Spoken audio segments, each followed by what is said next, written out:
You know, you'd think a cat as large as Riley would realize that he doesn't have to activate turbo mode and run around the apartment screaming just to get noticed. No, like the zoomies. It's a thing with cats. It doesn't matter what the cat is.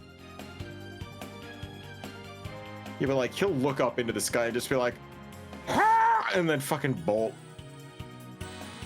Yeah, he's a very fun cat.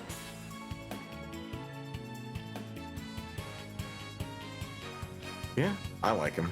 I'm gonna be fighting with Twitter for a bit, but I've already posted. yeah, say I've posted in my various locations, but like the only thing is the BFG official Twitter account just can't fucking post right now because I'm having issues, which is great. Yum yum. So what did I miss, Slug? Well, Yeah. we were dealing with the case. We were basically discovered that the astronaut doesn't have a good reaction to the medicine, and he tends to forget things. Still gets very depressive from it. Like, very depressed. And right when we figured out that whole issue with the drugs, that's when the bomb went off. Yep. So Oh. yeah, the bomb exploded. Like, you remember back in the first case? We are finally progressing the timeline. Yep. We are finally caught up to the first case. You know what would be really fun? What? Just like owning a pet bee. Pet bee? Yeah. Well, you know, just like a pet bee. You're like, what's up, little bee? And then the bee's just like, yo, what's up? I'm a bee. I mean, you can have pet bees. That's called being a beekeeper. No, just like, you know, a pet bee. Just like a single one. Yeah. How would that work? Don't they need to be like with their queen or something? Otherwise they like Well, die. yeah, like obviously they'd go back and like hang out and stuff, but you know, periodically it'd come by and like knock on your door and be like, sup, and then it'd like come in and like hang out with you and play PS2. You have like a nice cup of tea and it's like, oh, hold on one second. It just shits in your tea and it's just like, there you go. Dude, thank you. I'll add some Oh chamomile boy, later. another spam call. I'm just gonna send that to decline. You know what you should do? You should answer it. Answer it and put me on. I'll make sure they never call you back. Last time I got like a scam call, I put it in a. I remember seeing this video of someone putting it in a jar and then banging it. I did that. I followed their example. I hope I deafen that person. Oh, dude, you don't just put them in a jar. What you do is you put them in a really big metal pot, and then you bang on it with That's what I did. Like, it was loud. Like that usually deafens them. The one that got me though, and actually made me genuinely pissed off, is this woman faked having a car accident, and the guy was still trying to scam her while she was like acting like she was in a car accident. Oh, you two were definitely into those weird scam prevention videos. Dude, I mean, I watched It was in the same comp that like it was like a TikTok comp. It was like the same fucking one where like the put a goddamn pot over it and bang it was from. Literally on the same reel. I'm wondering how you didn't see it. It was. I'm not gaslighting you, but I don't think we're on TikTok. No, you know what I mean. Everybody and their fucking brother repost their TikTok nausea or YouTube constantly. True. I just usually don't watch that content because it's mind-numbing. Like, I don't know. If I'm gonna watch like the scam content, I usually watch the highlight reels of the 10-hour-long streams that like Kit Boga does. Kit Boga of Do Not Redeem fame.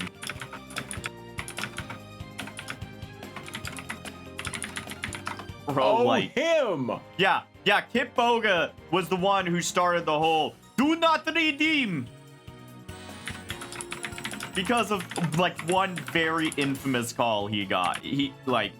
I love that dude because he will come up with like the wildest fucking personas, and the scammers just go along with it, and it blows my fucking mind that they'll like keep going with it. You see, Dandy, When you see Daniel Bandicoot, that's because they're fucking stupid.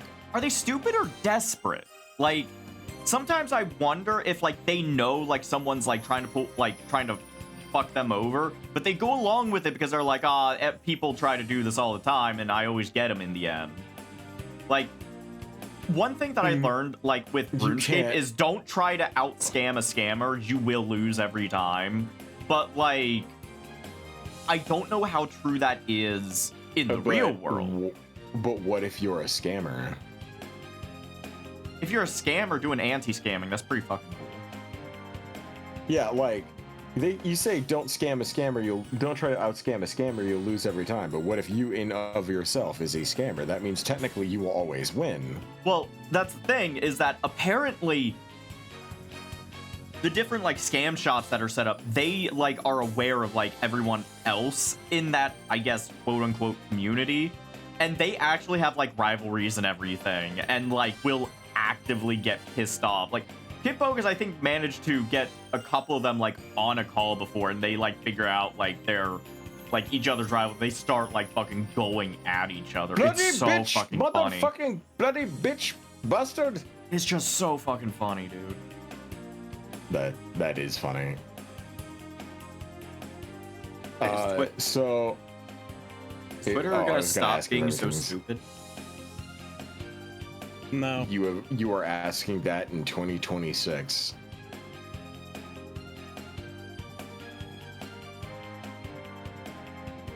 Because ooh.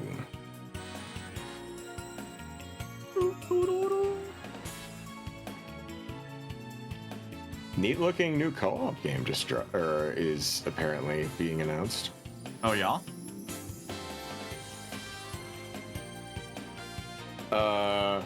Yeah, it's like a demolition derby type thing, but like Mad Max style guns all over your cars, and you're like attacking giant enemy things, and there's like car modification, and they just giant recently enemy tossed crab. co-op in it.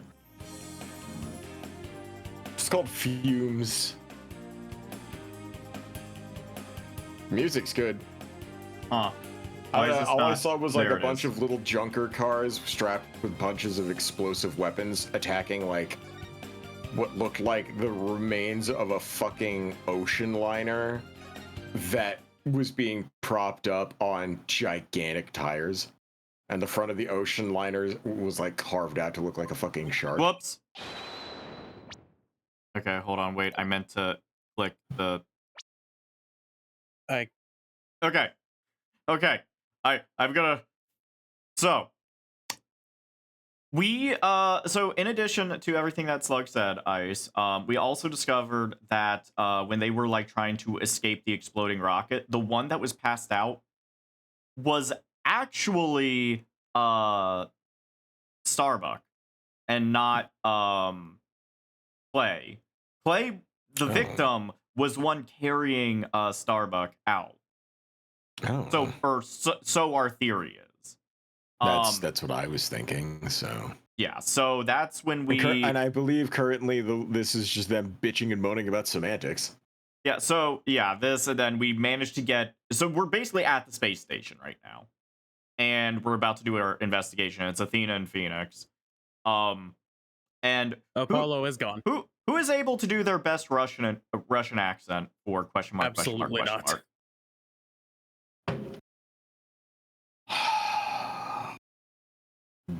Guy or girl?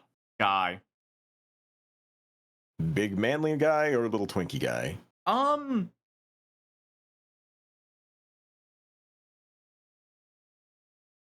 Old man, but okay.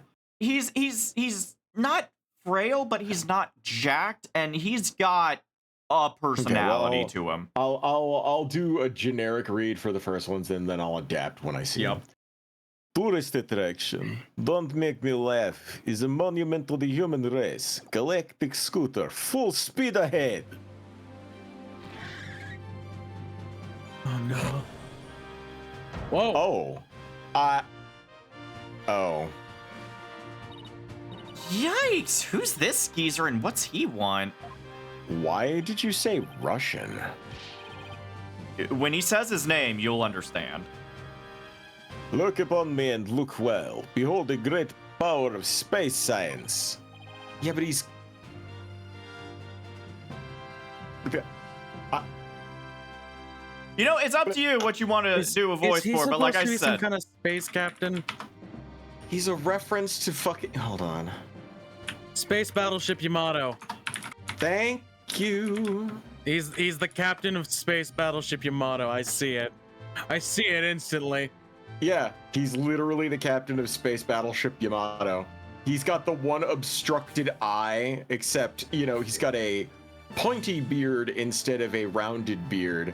Same hat, same cut. Like, here, hold on, Dandy. Now we just need Robotech, and then we got the like. Oh god. So, is this just the game where they fucking reference, like... Here, put that up on stream. yeah, I'm going. Is this gonna be? They Is this gonna be the reference a game lot of where old they... anime apparently that I was not aware Yeah, of. we've got Blackjack, we've got Space Battleship Yamato. Make Which, fun green! fact, That is which fun fact, the Echiton Judgment is actually Oh, yeah, modified audio from the Space Battleship Yamato. Yeah. Oh yeah, you mentioned that. Yeah, But, that like, really is just legit just- the same dude. Yeah. Yeah, just with a different fucking mustache. It's They fucking pointy. awesome. They made him pointy instead of round. They're like, oh my god. It's tilted They- the same exact way. Like It Yeah. is. They took this captain of Space Battleship Yamato and put him on Russian Ozempic. god damn it. Pardon me, but you are? My glorious name is Yuri Cosmos. This is Yuri Cosmos. I Yup. am the director of this Cosmos Space Center. Center of the No! Cosmos. He Is that does the the pose. Is it the same Mhm. pose? He does the pose. I had no idea this Mhm. dude was a reference. That's This awesome. guy's just a reference. So that's two references. Well, three technically if you count the flying spaghetti monster in the background. Len- Boss, that was pretty groan-inducing. If this person is the Space Center's director, then that means... Aha! So you were one of the first to discover Clay's body, weren't you? And who was the first to find the victim? Actually, there were two of them.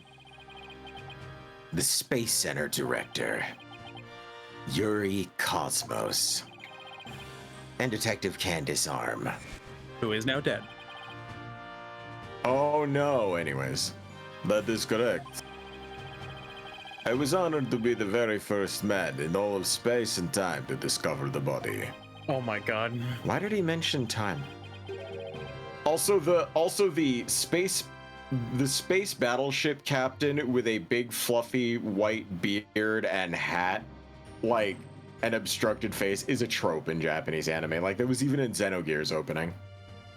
Oh my god. It's just a thing, like the captain going down with the ship and stuff. But he is one-to-one a reference to Yamato. Again, the obstructed eye, the shape of the eye, even the tilt of the cap. It's like, please, we're trying to show that we love. And except for the fact that he's got a fucking Super Mario Power Star on his shirt. Yeah. I don't know what that's about. It has the fucking eyes. Well, it's on a Nintendo console, so it's safe, you know. True, it was on the 3DS, so. Yes, but this talk of the incidents. Are you by any chance the space police?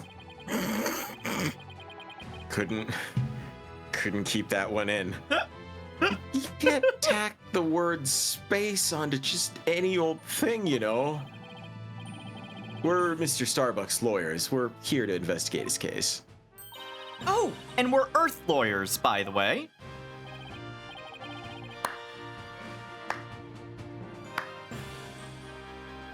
I see. I see. Yes, I've heard about you. In that case, by my esteemed privilege, I grant you permission to investigate. I trust you are appropriately grateful. Now, go ahead. Have at it. I can already tell he's gonna be nothing but trouble. Don't let him hear you say that, or you'll see what trouble really is. Let's just be professional and ask him about when he found the dead body, okay? Hey, wait, what? Wait, before you go on with this, I'm escaping to the one place that hasn't been corrupted by capitalism. Space! Every time, it's just like you can hear how Hear him desperate laugh. he is to not laugh. Like you can tell there were like 37 takes before that, and he is just trying so hard to hold it in. And that's the one they took. Like, that's the thing. Tim Curry is insane. Tim Curry is an insanely professional man, and if they were able to put his ass in drag and dance him around all over a stage and he kept a straight face, you have to understand how geschmuggeted that must be that he sat there and was like, is that the Yamato? Sprays. No, we did just no. No, it's a reference to Red Alert. That is Command and Yes, Conquer Command Red and Alert 3. Conquer That is the premier. That is the Soviet leader. But So, before as he says that, he basically just gets in a rocket and he's about to take off. It says fuck it to the entire process. It's great. So as the director, what do you do here at the Space Center specifically? Defend peace across the galaxy and promote space development in this country. No matter what obstacles stand in our way, we keep going for the sake of mankind. I believe I used the word specifically in my question. Attention all personnel, to your break stations, prepare for break. Oh, I get it. You just wander around and tell people what to do in a self-important manner. Wow! That is exactly right, because I am an important man. My manner is important. Mr. Wright, this man doesn't get sarcasm. Well, there's bound to be some people like that here in the boundlessness of space. What is that? Do you want to know what it is like that makes me important specifically? Very well, I will be telling you. I was the central figure of the HAT-1 project. You may proceed to be appropriately impressed. Now go ahead, have at it. I might be more impressed if I knew what he did for it specifically. Could you tell us what you know about the incidents from the other day? I refuse. What? Explaining his job for common folk, not the director of Center of Cosmos. And now, I will drive away on little moped and fall off cliff. My testimony, which will go down in space history, will be heard in the court. What? Wait, so does that mean you'll be taking the stand tomorrow? That is correct. I will be the most glorious space witness in the history of space mankind. I'm not sure if he really understands what being a witness is all about. Looks like Director Cosmos is the type that only talks about what he wants to talk about. Well, then let's at least try to ask him about the things that he might be willing to open up about. The HAT-1 was a rocket that was launched into space 7 years ago, correct? And despite numerous problems, it somehow made its way back home. I suppose it is a part of my space job to educate you ignorant young folk. Very well. I will impart to you the complete story of the HAT-1 space project. Thank you very much. But I will do it while looking away from you in very self-important manner. HAT-1's noble mission was to collect space samples from space asteroid. And Mr. Starbuck was the space pilot for that flight. Eventually, the HAT-1 reached its planned space orbit. From where it launched, the Space Hope probe towards the asteroid belt. From there, the Space Hope probe began its long space-lonely journey into the far reaches of space. I've got to space this reference out.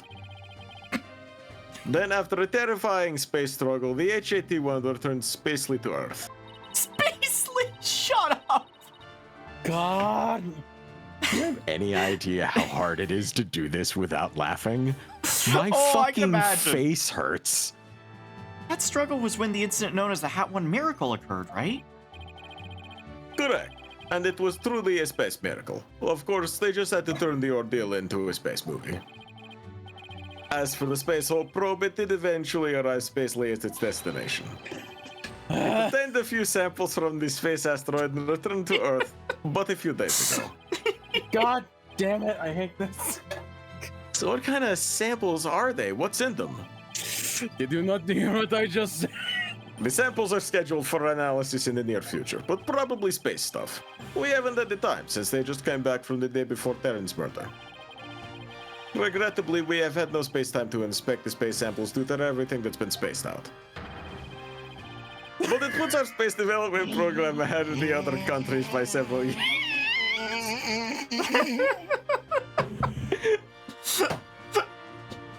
It only makes it funnier when they're actually in the line. That's quite impressive. I guess this guy isn't just a loudmouth braggart after all. Be careful of what you say, it's Pride Month. In the golden age of space development. Our predecessors were successful in bringing a moon rock back. That is the greatest achievement in the space history of the Space Center.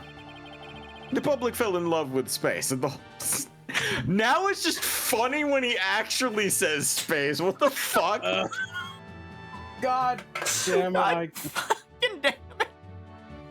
I don't know how, just by using the word space, I yes. turned this into a funny bit. The people fell in love with space and all of its glorious potential. Moon rock, huh? I remember that being big.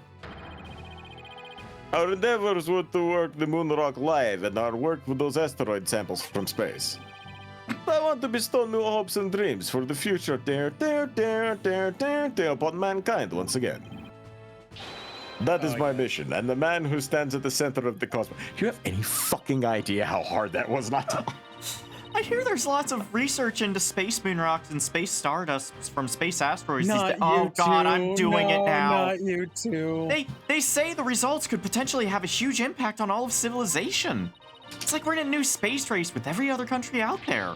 It's just a fucking rock. What could it do? Bite your tongue. It's not for anything so base as money or politics. It's all for the brilliant future that awaits mankind, and all for my illustrious mission. And now I turn away to look cool. With recent budget cuts, my stat tells me finances are tight, but I won't hear it. I need to have at least 2 of my coffee rolls from vending machine a day, or I'm just not right, you know? Well, I guess even a space program has to watch its budget. By the way, you seem awfully knowledgeable about this kind of thing, Athena. Huh? Oh! Well, you know, I thought I'd better brush up for the case. Is that so? You're related to this place, aren't you? God, I hope not.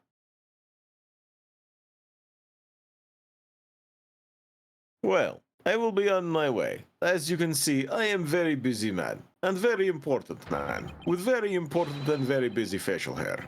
Galactic Scooter, fire up the main engine, max battle speed, and engage. I want to go Please play a space game now.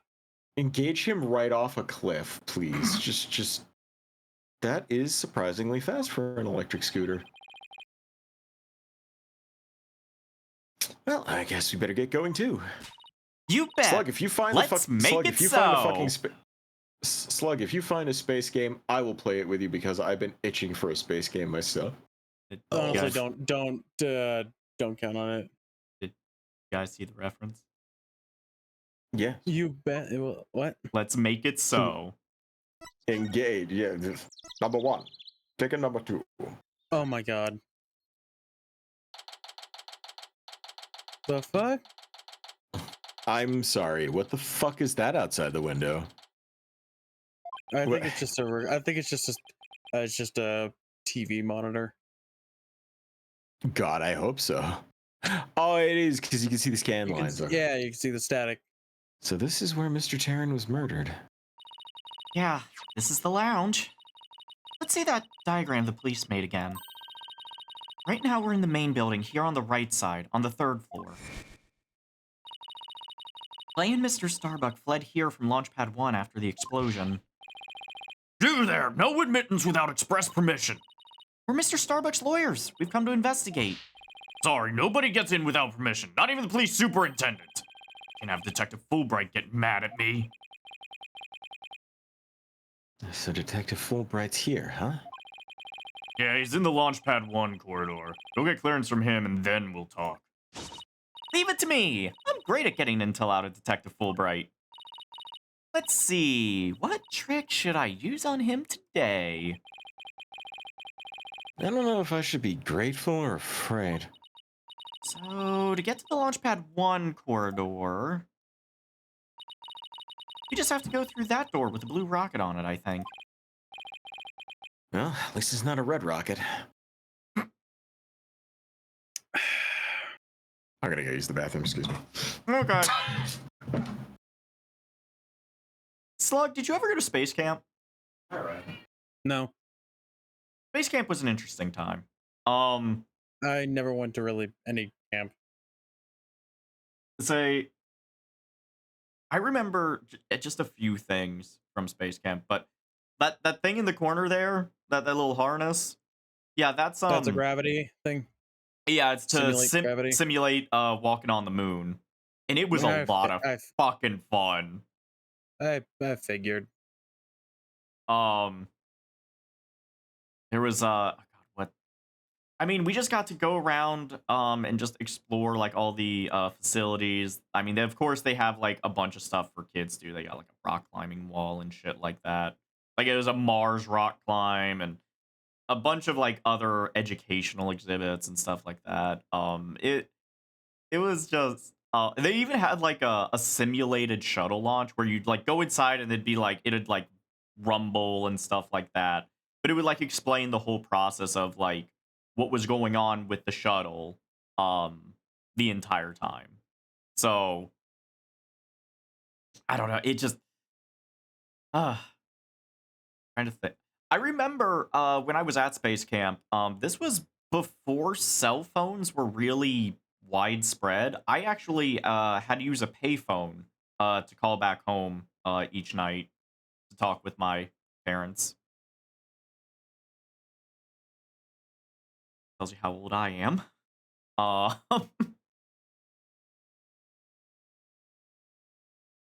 remember they had a lot of like essentially smaller versions of like the training simulators that are more like amusement park rides. Like what's up on the ceiling in this shot is one of them. Yeah, I just realized something. Who's Slug playing in this court case thingy? He was doing Apollo, but there's gonna be other characters I think he'll have an opportunity to. Oh, okay, because if you didn't want to do that, didn't he play Phoenix when I was away? Yeah. Yes. It's fine. It's fine. Just go. Okay. Wait, that door. Looks awfully familiar. Good eye there, boss. This is the Thought it door was Clay good and eye Mr. there, mate. This is the door Clay and Mr. Starbuck used during their escape from the launch pad. That explains it. The fingerprint system has been deactivated, so I think we can just pass through. Now, come on, let's go. Phoenix, come on! Come on! Phoenix, come on! Oh my god, it's so cute! What the fuck? Why is this little suppository with wheels here? He's so fucking adorable! I want him. I want 2 of them. 5 of them. Oh my god, he's so cute! Sorry, I'll be normal. I'm normal. I'm fine. I'm normal. I'm normal. I'm normal. If we talk to that thing, I'm going to die. So this is it, huh?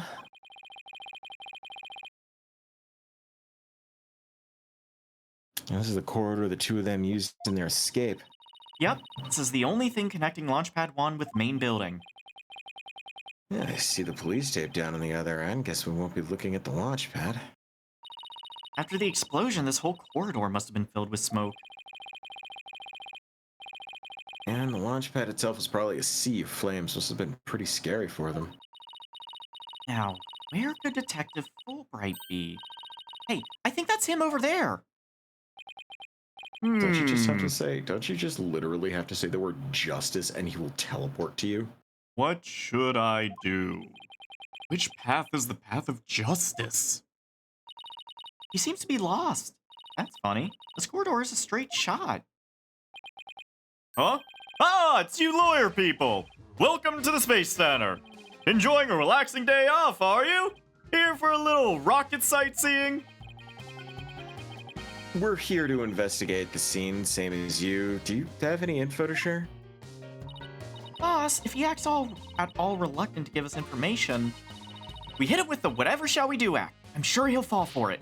Got it? Are we trying to catch the unruly family dog here or something? Yes. Info on the case, huh? Alright, I'll gladly share some with you. Huh? What just happened? Detectives and lawyers seeking truth and justice side by side. I like it. Just take whatever you want from me, you info bandits. I'm in a generous mood today.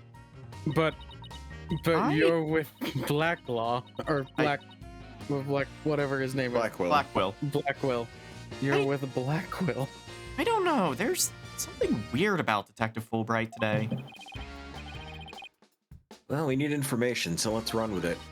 You If know, you Slug, I say think it might be so. because maybe he's got a moral compass, and it's like maybe something Simon wants him to do is kind of like stressing his moral compass or some shit.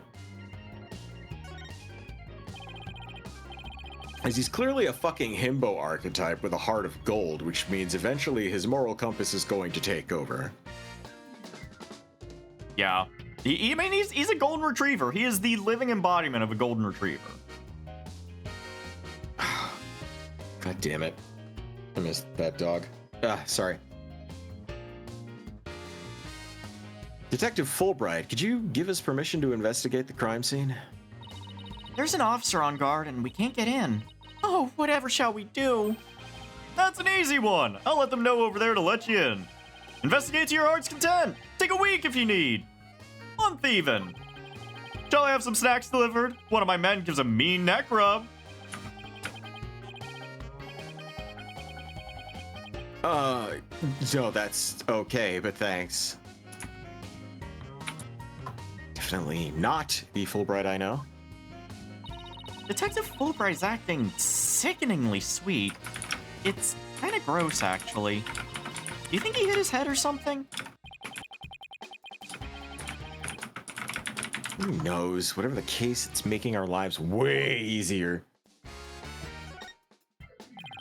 I really like his undershirt, but I am a sucker for red and white. And blue. Fuck. Slash me looks over at Gunpla to my side. Fuck. I'm sorry, it just looks good. You know what? They It wouldn't does. have made billions of dollars selling them if they didn't fucking look good. You were here at the Space Center at the time of the incidents, weren't you, Detective? That's right. I was here on a security assignment. The police are required to secure rocket launches now? I didn't know that. Yes. Well, you know us. To serve and protect. The explosions occurred while I was here on duty, so I started leading the evacuation. He's leaving out a lot of details, but okay. Could you tell us more about what happened? Of course! A bomb went off on the second floor of the main building. Right after that, the one over in Launchpad 1 also blew sky high. So I immediately instructed the visitors and the employees to evacuate to the shelter. The shelter? That's right! There's an evacuation shelter in the basement of the Space Center. It's there for accidents and emergencies and the like. So where were you when the first bomb went off? I was on duty on the 4th floor. It was quite the madhouse, I tell ya. The elevator wasn't working on account of the explosion. And the stairs on the second floor were destroyed, so we couldn't go that way. And wasn't it impossible to get down to the basement shelter? No, we lowered an emergency ladder from a fourth floor window and escaped that way. It was a folding ladder, so it wasn't very stable, but at least it reached the ground. I call bullshit. There is after no way a space center of that size would only have one set of stairs. After I secured the Absolutely ladder, I no left way. to take another look around for any other survivors. Once everyone else got out safely, I made my way down too and headed to the shelter. Wow, what an ordeal. But climbing down an emergency ladder kinda sounds fun. I mean, if you don't scare easy. Thank you for the answers, Detective. They were very helpful. Just a moment! I have some more information to share with you. Don't tell Prosecutor Blackwell, okay? Yeah, Ow. I thought there was something going on. And Prosecutor Blackwell usually has you on a short leash, too. Well, never mind that. I thought you should know that there was a witness. Could you tell us more about this witness? Sure thing! The witness was a Space Center employee who was on the 4th floor. While she was climbing down, she looked through a window into the 3rd floor lounge. So, she was looking into the crime scene from the outside? That's right! It was just a matter of chance that she saw something important. Not that I know what she saw exactly yet, though. You don't? But that's the most important thing of all! Don't you worry, I'll get around to interviewing her soon enough. She should still be somewhere in the Space Center. You might even run into her. 4th floor employee, huh? All right. Thanks for the info, Detective Fulbright. Gee, you sure are being cooperative, Detective. A little too cooperative, even. Yes, well, actually, Something you can't talk about? yeah, something like that. Anyway, never mind. Don't worry about me. Well, I'll be on my way now. This makes me want to have a stream read-only memories. I think that would be really fun. I've heard about that. That would be fun. Yeah, we wouldn't have to do any voices though because it's fully voice acted, but unless we turn the voices off. But I mean, it's got a pretty damn good voice cast, including a very tiny cameo at the epilogue by Gillian the Seeds voice actor Oh. from Snatcher. Yeah, Jeff Lipton. Oh, The voice Okay, actress that's of fucking Clementine awesome. plays one. The voice actress of Clementine plays one of the main characters. goddamn. No, like there was a promo to the release of the game where Jeff Lipton actually did like a fucking epilogue to Snatcher, saying that him and that Gillian and Metal Gear were living it up in Neo San Francisco or whatever. Like it was cute. Oh, I love that. What was that all about? Something is definitely going on. I'm gonna get it out of him the next time I see him. Okay. Not so sure he'll talk about it though. Well, we have permission to investigate now. Let's head back to the boarding lounge. Also, Grisser did artwork for one of the characters. Holy shit, really? Yeah, one of the characters that was in the epilogue because he's too hard of a kink. He's a fucking a muscular lion man who's into bondage. Well, yeah, no, that. Okay. Oh, you two. Detective Fulbright has granted you permission to investigate. He also said I should bring you some snacks or give you a neck rub too if you'd like. Don't know what that was about. Oh, Wait, what? No, Dandy didn't add that in. That's real. What the fuck? Oh, that's all right, but thank you for the offer. It's time to roll up our sleeves and get investigating.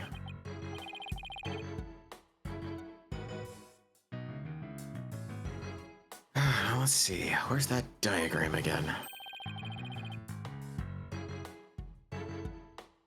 So, this lounge is on the 3rd floor of the main building.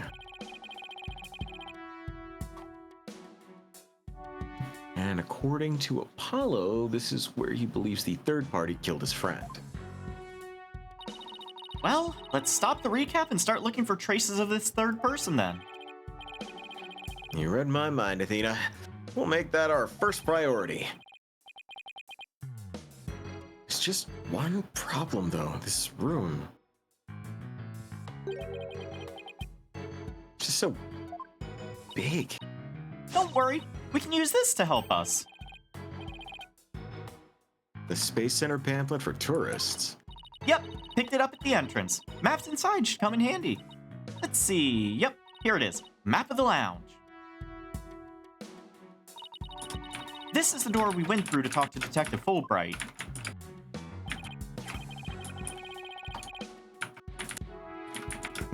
Yeah, that door with a fingerprint recognition lock. Well, I guess this map will make things a little easier.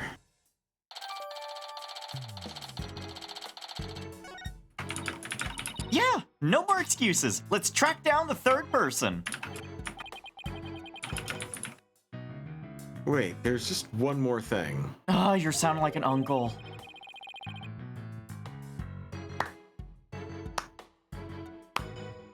Well done. Nice. What's that strange creature moving around outside the window? Oh. Oh, Really? boss, it's just a holographic image. Oh, yeah, I knew that. Oh, what a relief. Phoenix would be the type to be fooled by every AI video in existence. Absolutely. Without question. There should be a button somewhere in this room to turn the image on and off. That's what it says in the pamphlet, anyway. The only reason you're so eager to start is so that you can push that button, isn't it? And what's wrong with that? Let's just look for the button while we're looking for clues. Alright, fine. Let's get investigating. Alright, there's something I noticed literally right here. Yep, there we go. No matter how I look at it, all I can think of is torture device. And I guess it's a training device for getting used to zero gravity. When I was a kid, I wanted to be an astronaut, and my teacher told me there's no way in hell I'd ever be able to be an astronaut, so I gave up on it. Your teacher was a bitch. It's like a 4th grade teacher, and she was like, oh, you're clearly never going to be able to do that, so I was like, oh, okay. Fucking bitch. Mm-hmm. It's like, kind of rough that she was able to instantly pinpoint, wow, no, you're a loser. I know you're a loser, so there's no way. Don't even try. Yeah, like any teacher who who just crushes a child's dreams is just a fucking dick. Like, that is someone who did not get, like... That is just someone who's just mean. For no reason. Yeah. Athena has an odd glint in her eye. Is she thinking about trying that thing out? I should try and stop her, but I'm afraid she'll just outmuscle. Really? You were in a fighting game, my guy. Athena fucking flipped a police officer. Strangely enough, I think she could take Phoenix in a fight. Hey, Mr. Wright, look at that up there. Some kind of fragment? It's stuck in tight. So that's what the glint was all about. That color looks familiar. I think it's part of an oxygen tank. I think you're right, but if that's here, that means Clay's tank ruptured after they arrived at the boarding lounge. So Prosecutor Blackville's theory that Mr. Starbuck dropped Clay down the ladder must be wrong. This proves that both the astronauts were alive when they reached the boarding lounge. So Apollo was right. The scene of the murder wasn't the launch pad. I'm still fucking relevant. Way to go, Apollo! It would have been funny if Slug just kind of went, hey! Like had Apollo cheer in the background. I did. What? Oh, okay, never mind. Hey, dude, he was just very quiet. I wonder what this big knob is for. Looks like the knob on a stove.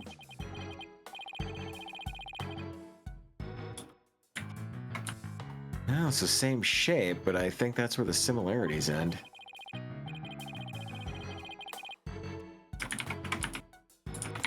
I mean, it's behind a glass pane. What kind of stove would require knob security like this? Well, the knob is straight up and down, so if it was for a stove, the burner would be off. Right. If it was for a stove still. I wonder what it's really for. Something turned on by a knob that's not a stove? How about a rocket engine? If you had to start the engine here, the rocket would take off before you could get in. Then I guess all we can say for now is that it's a mystery knob. Love Athena, I really do.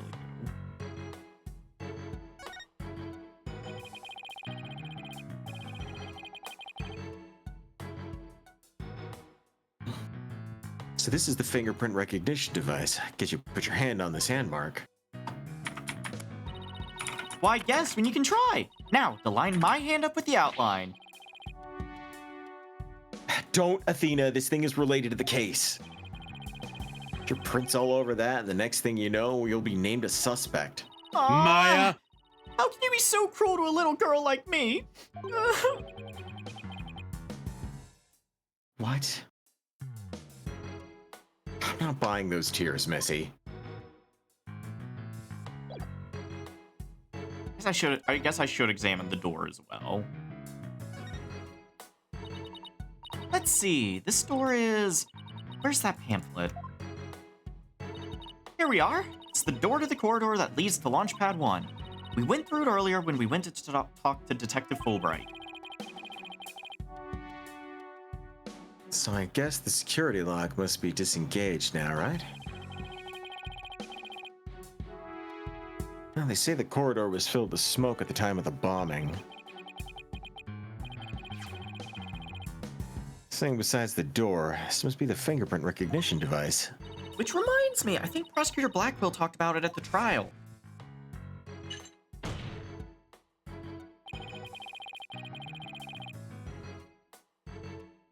The notion of a third party in Launchpad 1 is utterly absurd.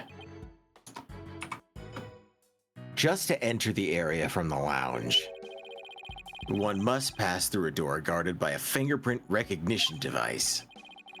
And allow me to state up front that there are precious few with that clearance to do so. And does this mean the bomb's prints were verified by a system? Hold on a second, I gotta go swatch my laundry over. Okay.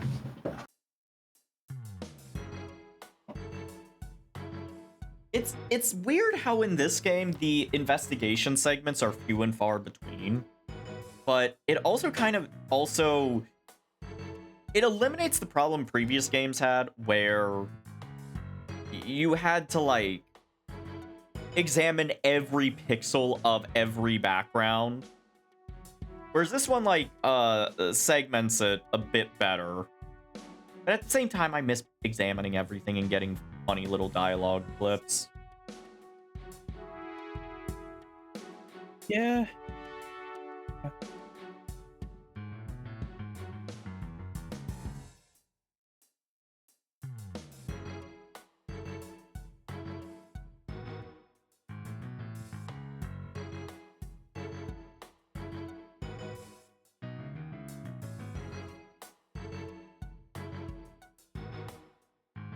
Could have done a Danganronpa style. They could have.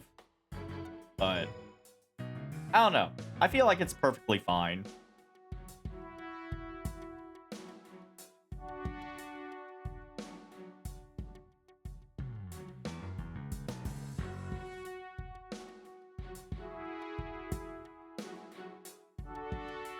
You know, there is a character that I do wonder if you'll want to voice slug, but we'll see when we get to them.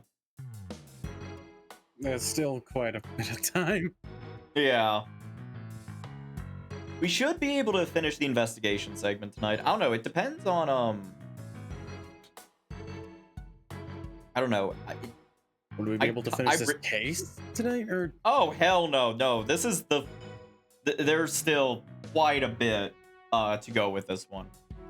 Why is Apollo not the space-themed case? Because he's off being edgy somewhere. What? Oh, someone's just asking why Apollo's not here. It's just because he's off being edgy somewhere.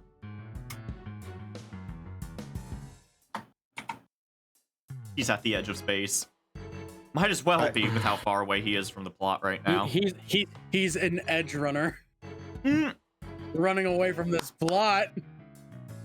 I mean, dude, I really am thinking about getting Battlefront. Anyways, Slug, you have me in a Star Wars kick, which You're I welcome. appreciate. Well, I appreciate because I can feel it in a guilt-free fashion. But the number of authorized personnel was supposed to be really small. Voila! Fingerprint powder! Brought it just in case something like this came up. I found it at the office. I've been just itching for a chance to use it. Oh, thank God we don't have to deal with her. Wow, way to think ahead. Now let's dust the fingerprint recognition device and see what we can find. You got it. Now sprinkle some here and a little over there, and... That's actually very good interpretation of what that spelling was. Let's see what we have here. Oh, we got something. Oh, it's only a single set of prints.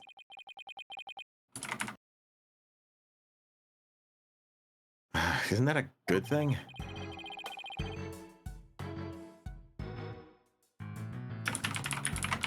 Sure wish we could figure out whose prints these are. Although I doubt we'll be so lucky as to get the culprit's prints on the first try. Sorry. Well, I'm willing to bet that Detective Fulbright has some fingerprint data. Fingerprints? No, I don't think so.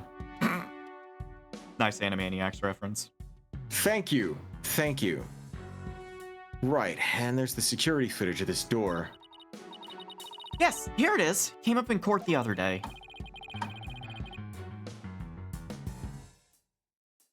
Just wish we could see the part of the footage just after this bit. Oh, because that would be right before the murder, wouldn't it? Let's ask the detective. With the mood he's in, he'll probably show it to us right away. Yeah, he's in almost too good of a mood today. Let's see if we can't find him again once we're done in this room. Alright, so I think that's everything on the zoom in part.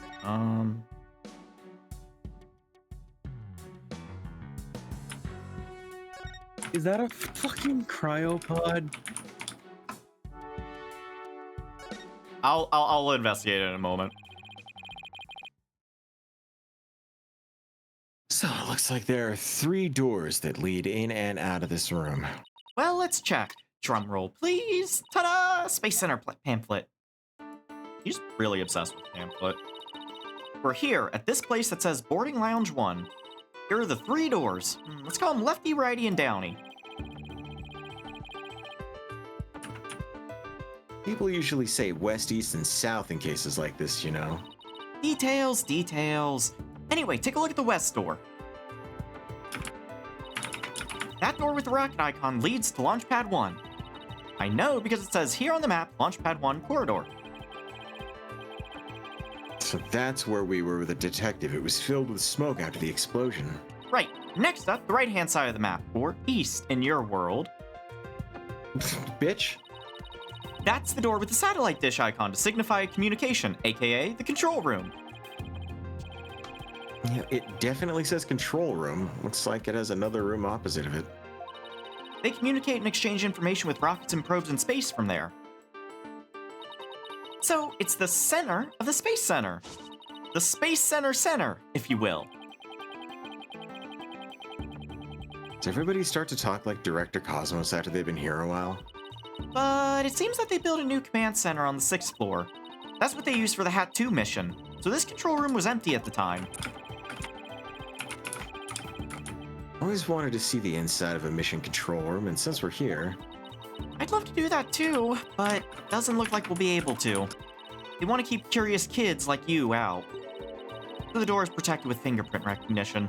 Only the director can go through. With that much security, I'm definitely not the one they're looking to keep out, Athena. So apparently the lock is also hooked up to a backup generator in case of emergencies.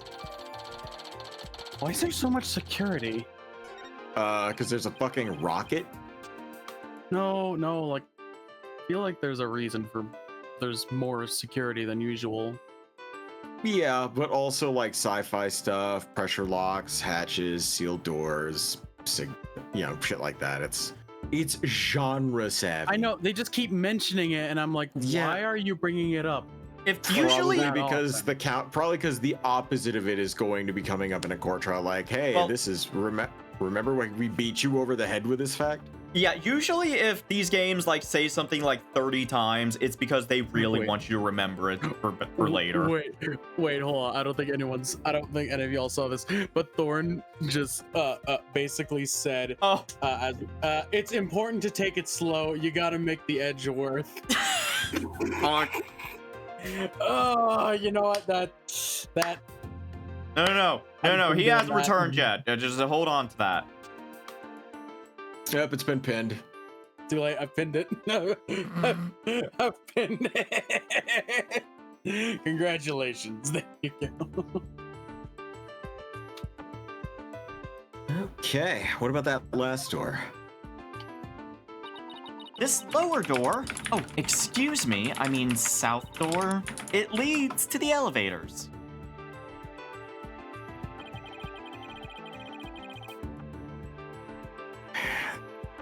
This is the door that we came through when we entered the room, right? Yep, and of course, there was no fingerprint recognition device, so it's open to anyone. But the elevators weren't working at the time due to the explosion. Well, that's about it for the 3 muscadors of the boarding lounge. Thanks. Understanding the layout of the lounge should help us understand the case. That's why I thought we better have a good grasp of where all the doors go.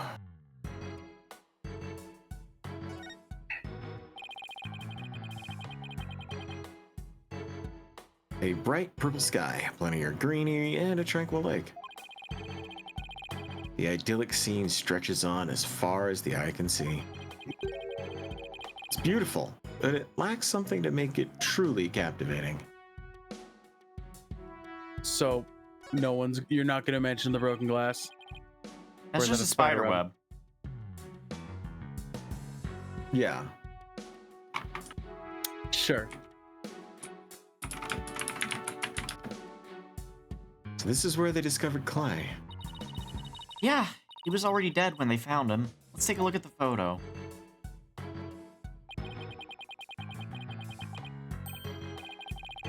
Oh yeah, did we figure out the lack of the glove? Or no? No, we did what- not. So no, they took it off for the They took the glove off and the helmet for the investigation. So when they found him, he still had the glove on and the helmet on, but Detective Fulbright testified that they took it off for identification purposes. Yep. Okay. So he was stretched out like this, and it's that thing that looks like a thermos. That's the thing that Prosecutor Blackwell mentioned when I was in court with Apollo. He said that it contains asteroid samples. Oh right, Director Cosmos mentioned something about that too, didn't he? That they brought back only 5 days ago by the probe that the Hat 1 launched. I wonder what they look like. Do you think they'll let us see? Let's think about that after we've solved the case, okay? Just open it. Well, we God don't damn have it. I know, but the thing that's important to the case is definitely in there. These are apparently oxygen capsules. They're used for recovery after a training session. I wonder if they can That- change your voice. Testing, 1, 2, 3. Huh? It didn't do a thing. It's not helium, Athena. It's oxygen.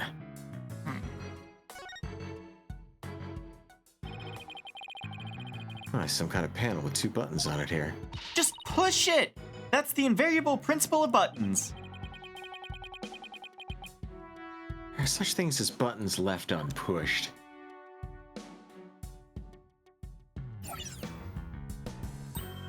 Hey, the giant holographic image disappeared.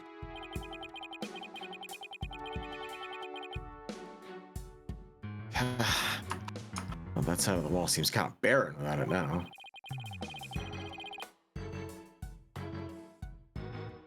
Still, let's see if we can't find anything new with the image off. Slug, guess what? It wasn't a spider web.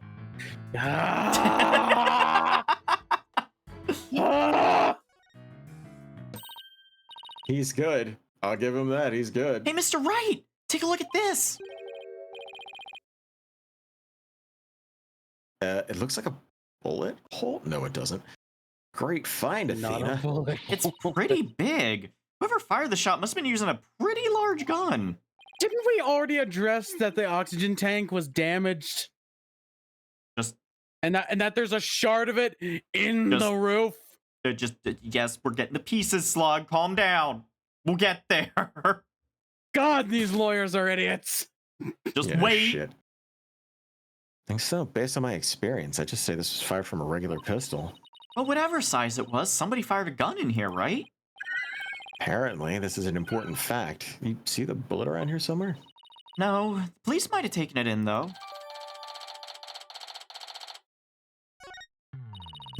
Let's ask Detective Fulbright about this bullet hole later.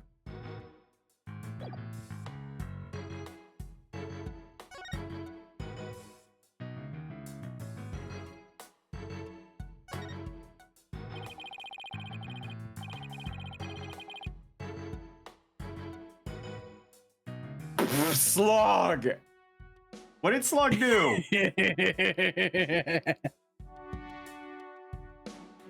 Jesus Christ. Come on, send it to Dandy, Slug. I'll put it in our group chat.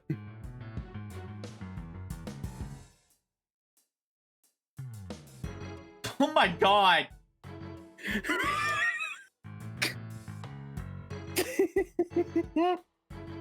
Happy Pride.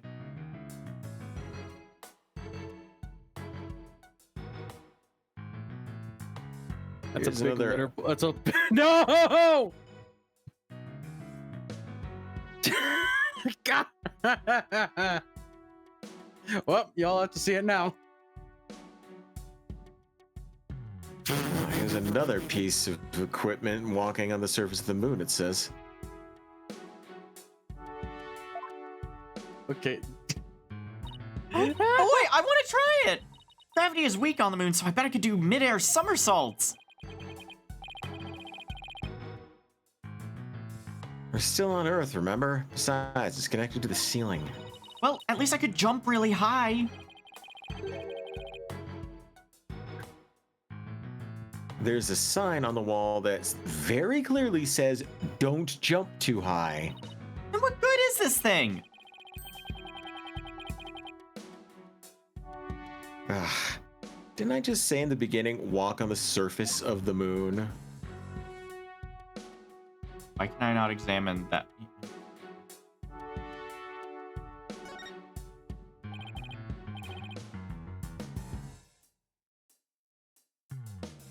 What is this? A trap door? It's a trash chute. The cleaning robots throw the garbage out from here. The robots do the cleaning? What a futuristic world we live in. Wait. Hold on. But we still have flip phones?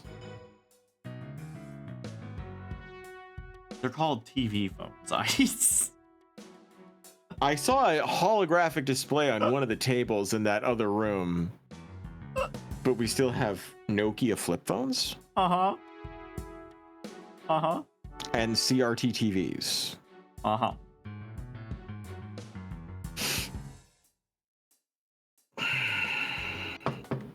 Okay. I just hope they don't revolt like they do in science fiction movies. No way. All the robots here are very nice. Actually, wasn't there one in the Launchpad 1 corridor? We can go say hi to it if you want.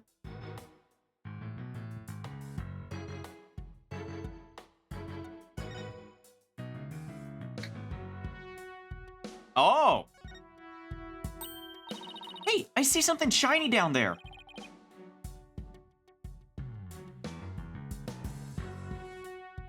Well, let's take the cover off then. It's like Oh, Civilization, please where you tell can me. get to space programs but not learn what animal husbandry is. What the?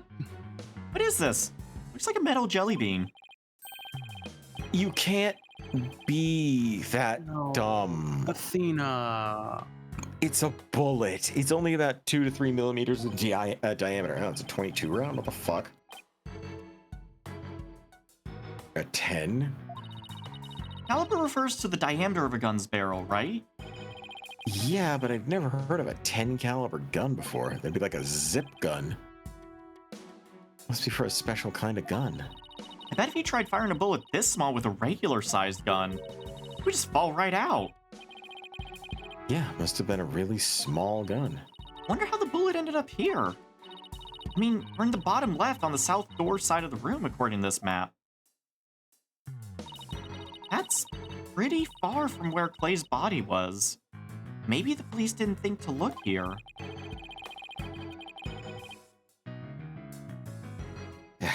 Leave it to Detective Fulbright to accidentally hand us just the card we need.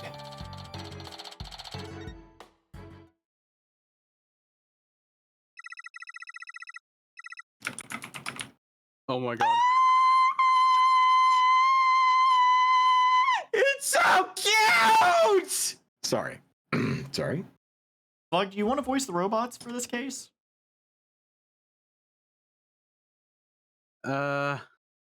Let's see if I can find a proper voice for it.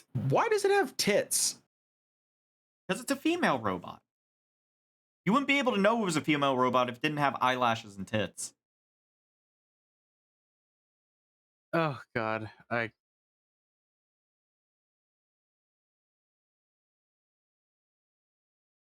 I I don't know. 1 second.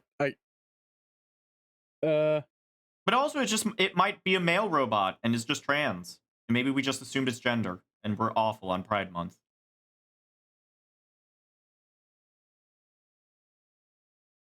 Dandicoot. Yeah, It is a robot. correct.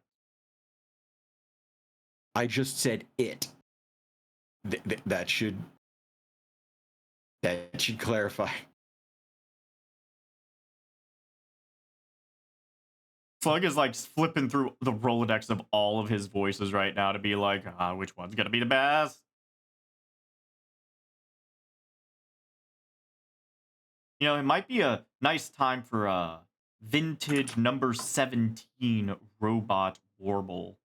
Welcome to the Space Center, guest. Welcome. Perfect! Oh my god, he nailed it. Yikes! Oh, what in the world? My name is Ponko. Ponco. Ponko. Are you sightseeing? Are you lost? Are you looking around? Choose one. I will guide you. It's a robot? I am not a robot. I am Ponko. Psychological observation and navigation companion. Ponco. Ponko.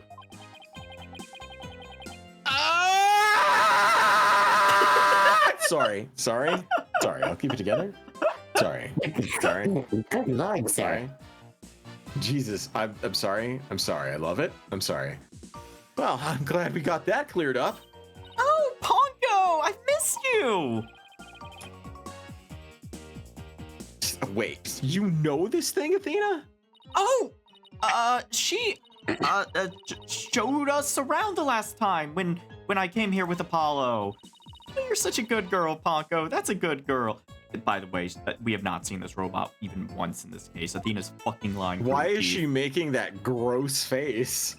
Oh, thank you. I'm so happy, so very happy.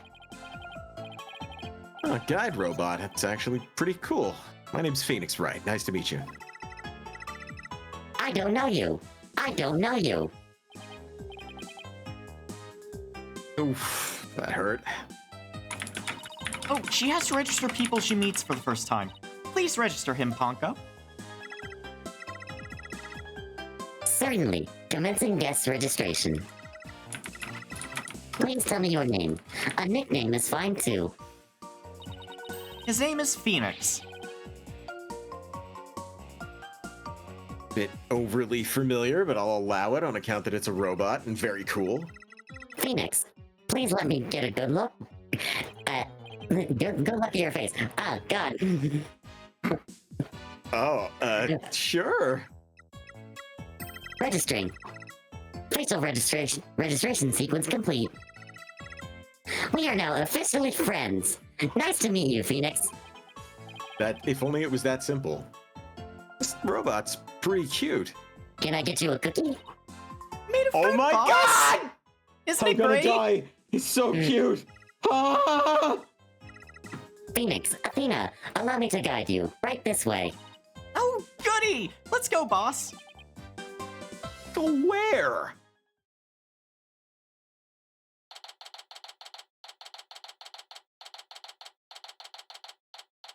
By the way, they have Phoenix holograms on the right-hand side. Like, just full-on holograms. You are now in the federal database, Phoenix, right? Oh god. Congratulations. Wow. Agents What will be is sent this to your place? residence quickly. Oh god, no. We know where you touch yourself, Phoenix, right? Or should we say... Why is your Daddy search G? history filled with this man called Edgeworth? Oh, no reason, every reason. Oh, wow, what is this place? Is that a rocket?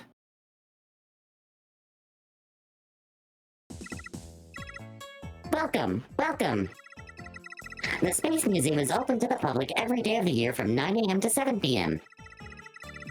Learn about the history of our nation's space development and the Hat 1 project.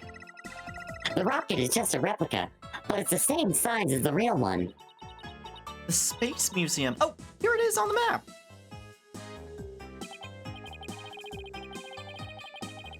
Okay, so it is on the exact opposite side of the main building from the launch pad.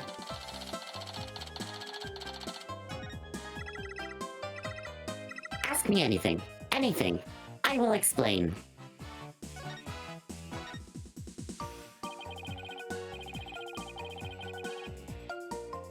Well, this is quite the place. I can't believe we got to see a rocket this close up. This is a replica of the Hat 1. That was launched 7 years ago. It's exactly like the real Hat 1 inside and out.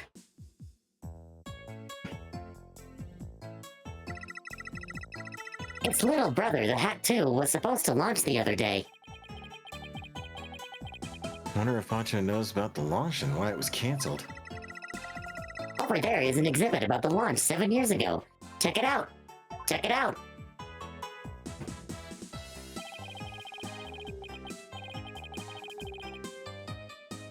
Spacesuits, photos, newspaper articles.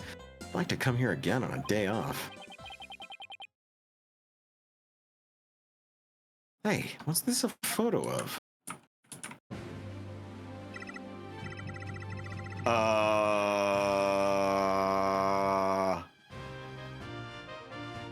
I get it now. I Phoenix, get it now. That's the staff of the Hat 1 project. What do you get? What's How up? many references can you find in this photo? They're all, if you take all of those designs and you kind of mush them together, they look like the sort of ragtag mashed up crew that was on the Yamato, including the weird looking robot. Oh my god. So this whole case is like okay, it's... I'm afraid you know too much.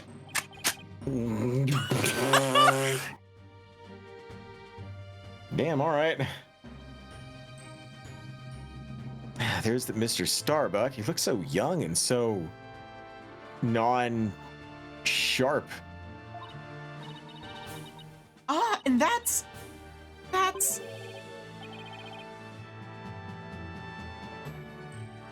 What is it, Athena? Something wrong? Something wrong, girl?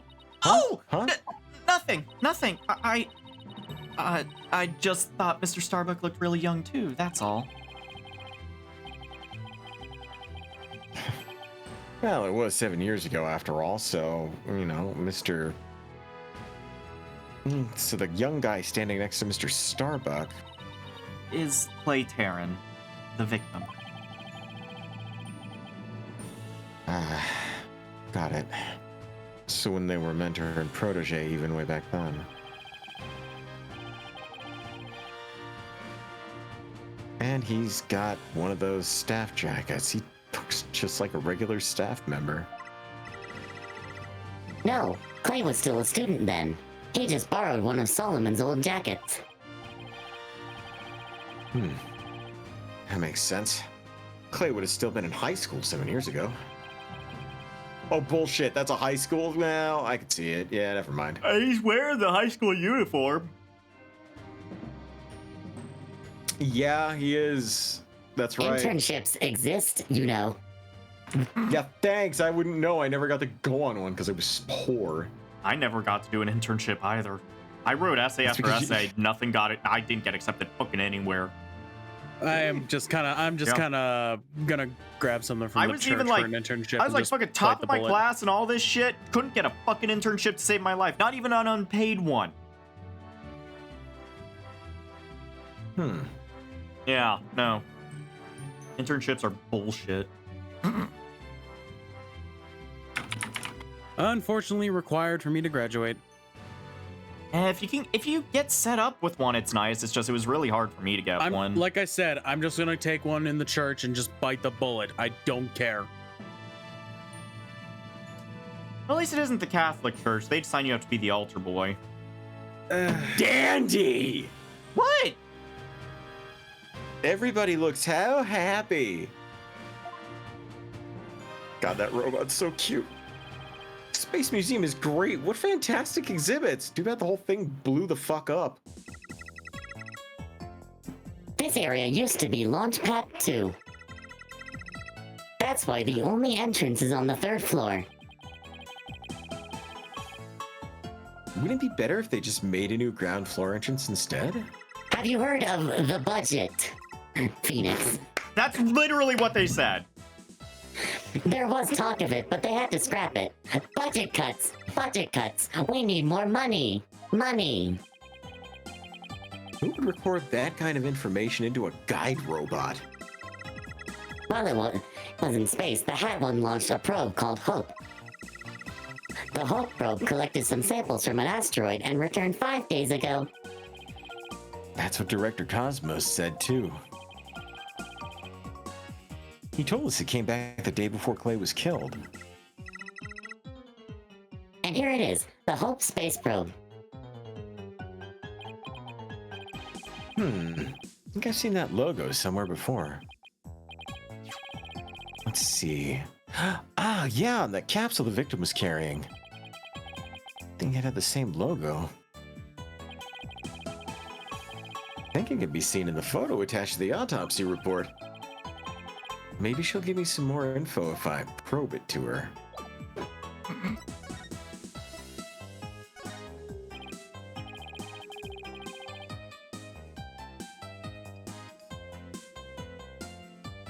Ponko, do you recognize this capsule here in the top right?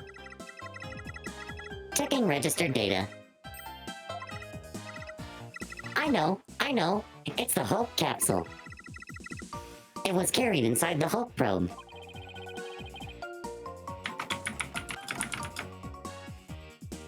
It contained the asteroid samples, right?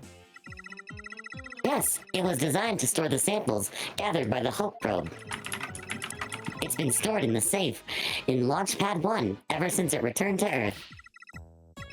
It must not be removed. It must not be removed. Don't worry, Ponko. The people in charge already know what happened. They do? They do? I must ask them later. So the capsule is being kept in Launchpad 1, huh? Maybe Clay was trying to carry it to safety after the explosion. The Space Center staff must have been really excited to finally get the capsule back. But it's a pity this incident occurred before they got a chance to check the contents. Well, the police took it as evidence, so they'll have to wait a little longer.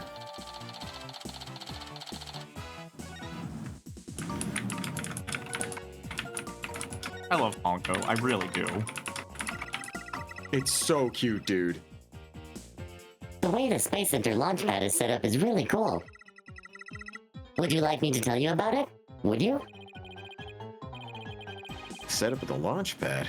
Go gentle on my spiky-haired mind. I want to know! I want to know! Phoenix wants to know too!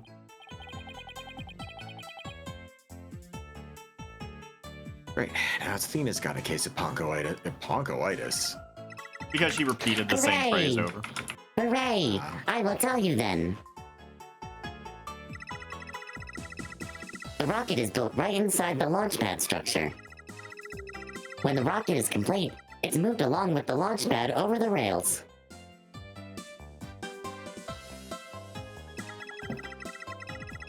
And brought into position at the launch site. Isn't it cool? Isn't it? We used to have a big budget, so that's how we could build it all. It's very cool. Grand setup that suits an important place like the Space Center. Guess everyone's hoping for a bigger budget next year, myself included. I'm guessing the whole thing is operated from the control room, huh? That it is. But it can also be operated from the new command center too. Either way, the safety lock in the boarding lounge has to first be disengaged.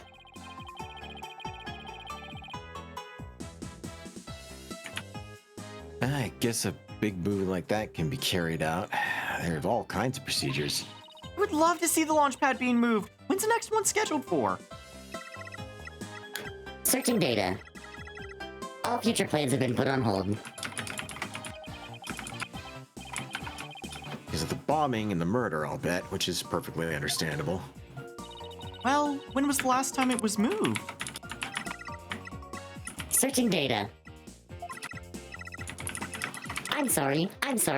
That answer isn't in my answer database. I guess Ponko could only answer certain questions. Sec, I have to use the bathroom. Okay. So what do you think of Ponko Slug? I am splendid. It's precious. It's actually fucking precious. I like it. Ponko's great. You see, they add Ponko's profile to the... They did. A guide robot my at the God. Space Center. She can provide information on the center and show people around.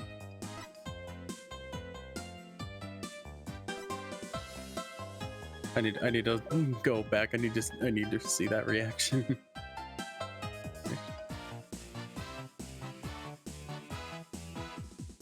I can't believe he's 33. I'm Oh my going to God. be... I'm going to be the same age as Bobby Fulbright. Oh my God. Simon Blackwell is 28.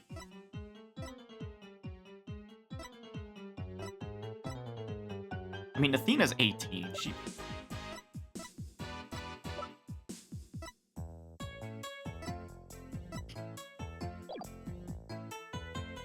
At least you know Ponko's pronouns. Yes.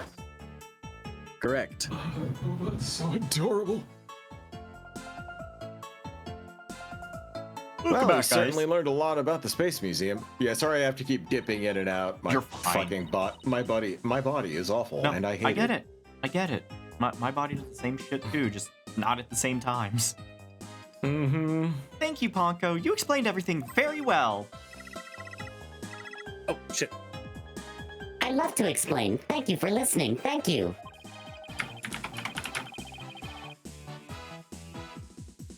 You two are like old friends. It's kind of hard to believe you just met recently.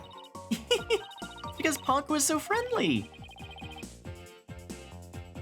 Well, what should we investigate next? Let's go find Detective Fulbright. We have things to ask him about. Let's see, the security footage and the fingerprint data, was it? All right, let's go back to the launch pad 1 in corridor. Bye, Ponko. See you later.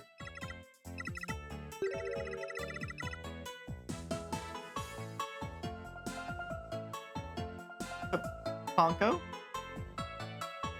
I think Slug died. My battery is low, and it's getting dark. Oh No! God! No, Jesus! Go get yourself to a recharge station. Oh, Please God, tell no. me you guys knew what I was referencing. A lot of things. Opportunity rover. Like, What? the opportunity.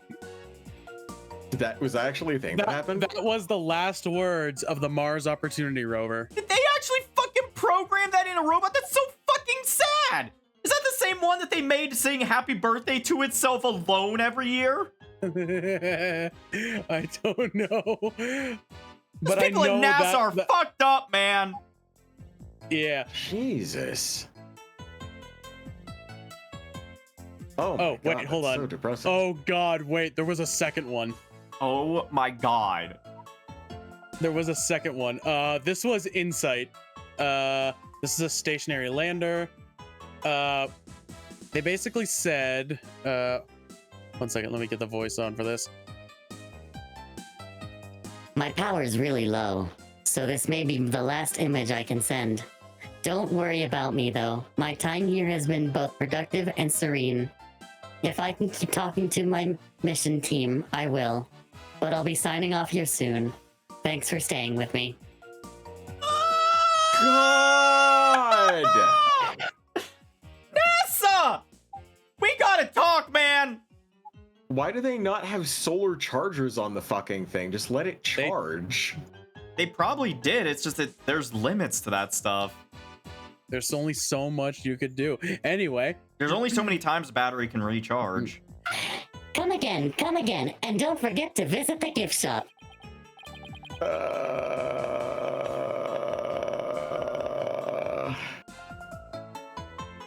Okay. Poor Ponko. What a Dickinson. What Dickensian life we are all forced to lead. I see Dickinsian life we are all forced to lead. Is Dickensian life refers to the harsh and often grim conditions experienced by the poor in 19th century London as depicted in the works of Charles Dickens. Eat the rich. Of All right. course. This is where he is.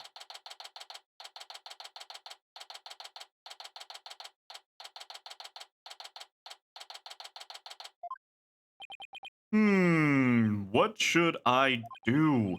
Which path is the path of justice? There's Detective Fulbright. He still seems to be lost, even though it's a straight corridor. Yeah, let's hope he's still in a cooperative mood as well, then. If he doesn't cooperate, then I'll just have to use my powers on him. You mean that lady in distress bit?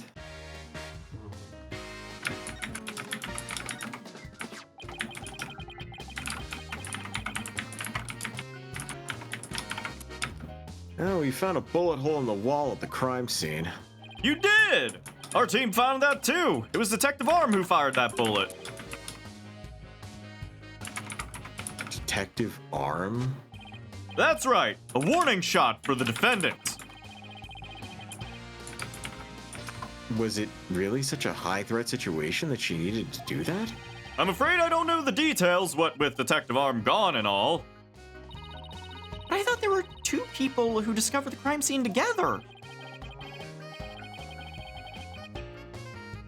We already know Director Cosmos will testify, so tomorrow will be about what he knows.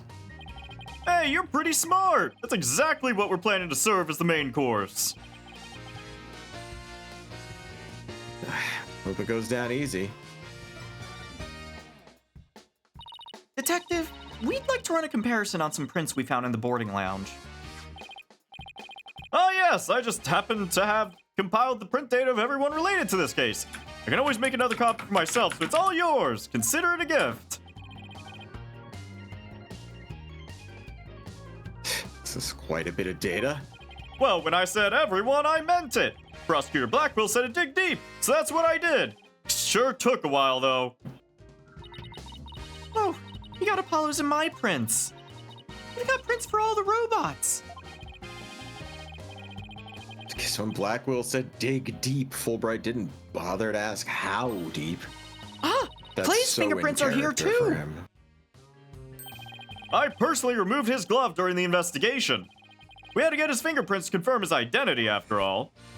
I still can't believe he took off his glove to get his fingerprints. Yeah, well, you can't blame me for thinking they're important in this case.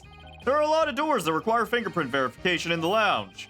So depending on whose prints we find, it can completely change the tide for both sides.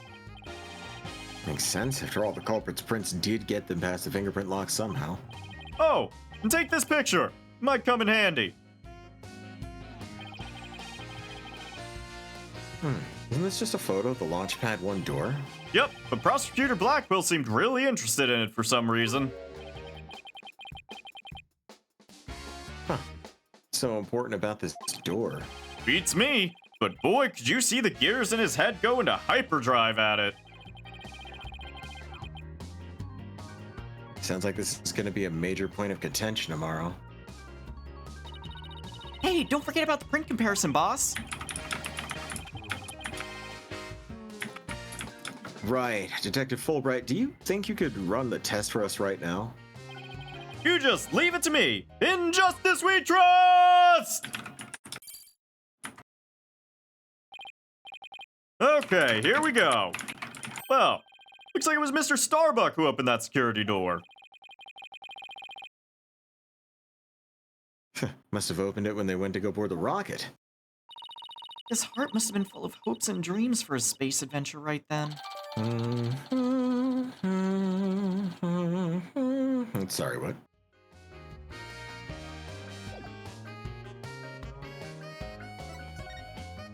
Anything else? Oh yeah. Something for the lost and found? I'll be sure to take care of it. No. It's an important piece of evidence. Capsule? No.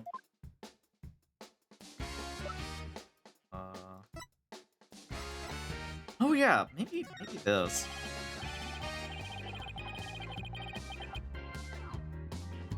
Detective, about the security footage that was taken by the boarding lounge one camera. Oh, that footage? Go ahead and ask me anything you'd like about it. There any way I could see a little bit more of that part just after this? Easy as pie. I'd be glad to show you. Here we go.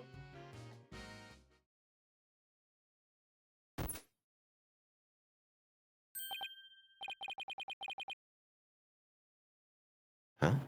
Screen went blank. Yes, apparently the after effects of the explosion damaged the wires. So there's no footage after this point.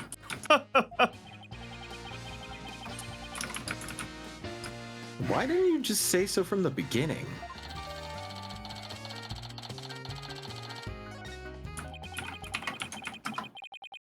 Something definitely seems to be up with you, Detective. You're unusually cooperative. Well, I just figure if we work together, we'll get that much closer to justice, right? It seems like something's really been bothering you. You don't have some ulterior motive, do you? What? I don't know what you're talking about. I would never do anything like that. Oh shit. Wait a minute. This is a first. It's been a while, but those are definitely psych locks. You just smelled psyched? Is there something I should be psyched about? No. Psych lock. It's a system of locks on the secrets of a person's heart. Why are you telling him that? I can see when people are trying to hide those secrets by using the power of the Magatama. Why are you saying this out loud? Presenting evidence can break those locks. Phoenix? I think he's just straight up telling Fulbright, I know you're full of shit. All right, let's see what happens. Mr. Wright, how much did they bilk you out of for that piece of rock? If you've been swindled, I know some lawyers I can introduce you to. Ugh. I'm more than capable of representing myself. Thank you very much. This isn't some kind of fraud. It really works. A friend gave it to me a long time ago. But I guess seeing is believing, and allow me to show you. All right. Let's see what presenting the Magatama can do. All right, this is like the tutorial, because this is technically the first time in the game you're dealing with this. Because the DLC They had to put the tutorial in both here and the DLC, depending on which order you did them in. That's okay. Yeah. Yeah.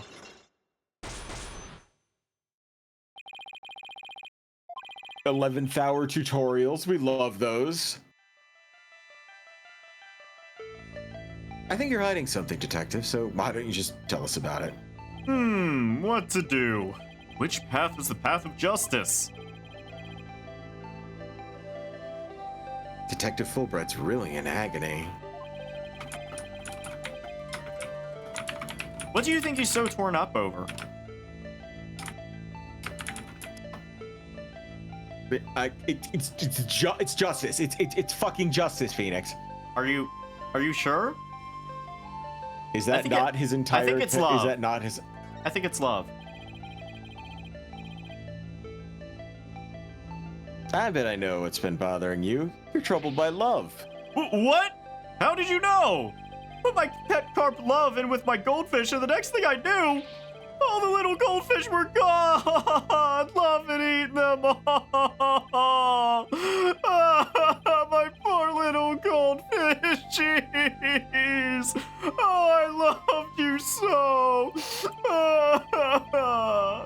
I guess love really can cause a lot of heartache, huh? Anyway.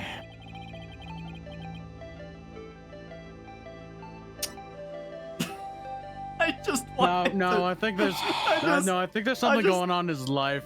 There's something going on in his life. Oh, going on in his life? Okay, what is it? I don't know why you're troubled. You're exhausted by the roller coaster known as life. That's exactly right. I'm troubled by life in general. I've been thinking about quitting the Force and going into space. Yep, you hit it right on the head.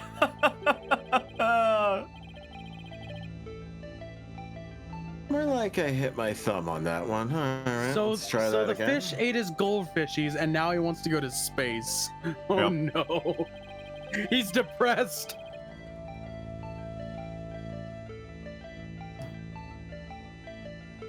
I really understand what's been bothering you, Detective. I truly do.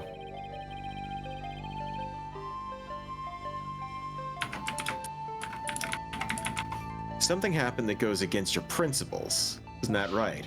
No. I don't know what you're talking about. Until the explosions occurred, everything was just fine. Is that a fact? Yup, peaceful as peaceful can be. Everyone whistling a happy tune as they did their job. Never saw a more relaxed guard detail for a routine rocket launch. I don't think the guard detail was as relaxed as you claim as long as this exists. Police officers and riot police who had been standing by. Why were there so many...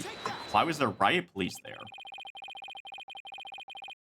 With the explosions, what was supposed to happen here was a rocket launch.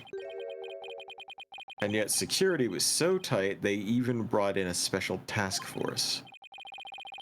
I hardly describe that as a relaxed guard detail. Now, hold on just one moment. The entire nation had their eyes on this extremely important rocket launch. That's why I was called in on a special security detail. As versatile as you are, I can certainly believe that that's true.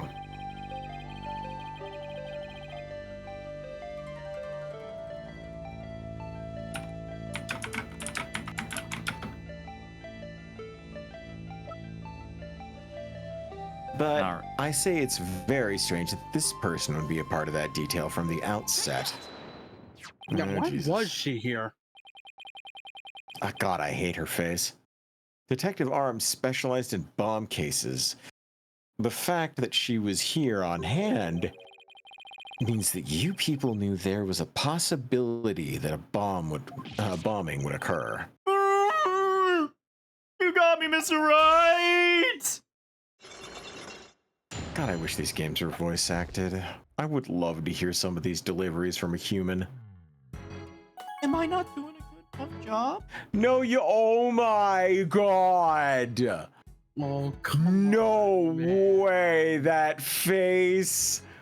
Oh my God. He went from Detective Fulbright to Detective Fulbright. No way, dude. I did a fucking walk. All right. I I concede. mean, boom, boom. You win. It's just as you say. A few days before the launch, they were warned about a potential bombing. But the plan to launch went ahead in spite of the threat. But why? What were they planning to do if someone got hurt or killed? Yeah, Jack shit. I know. The decision to move forward wasn't exactly just, was it?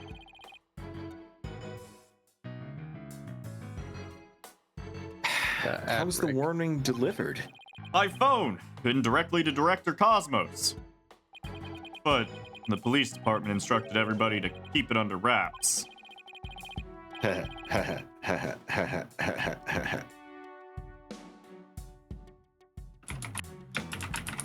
That's a big thing to keep quiet about. No wonder you were so upset.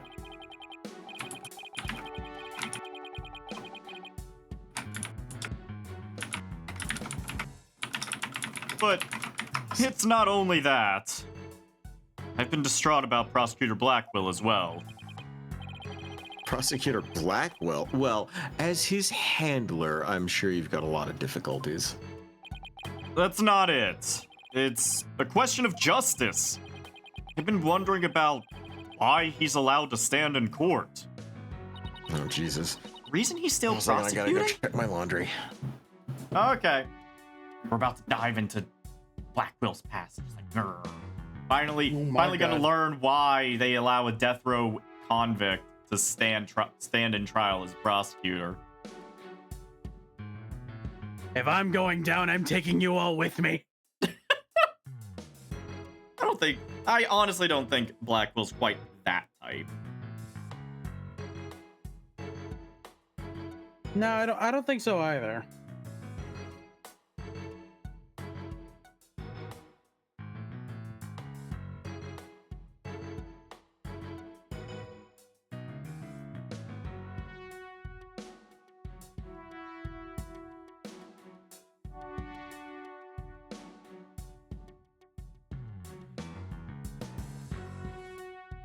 Blackwell only main class samurai. He's also a longsword main and monster hunter.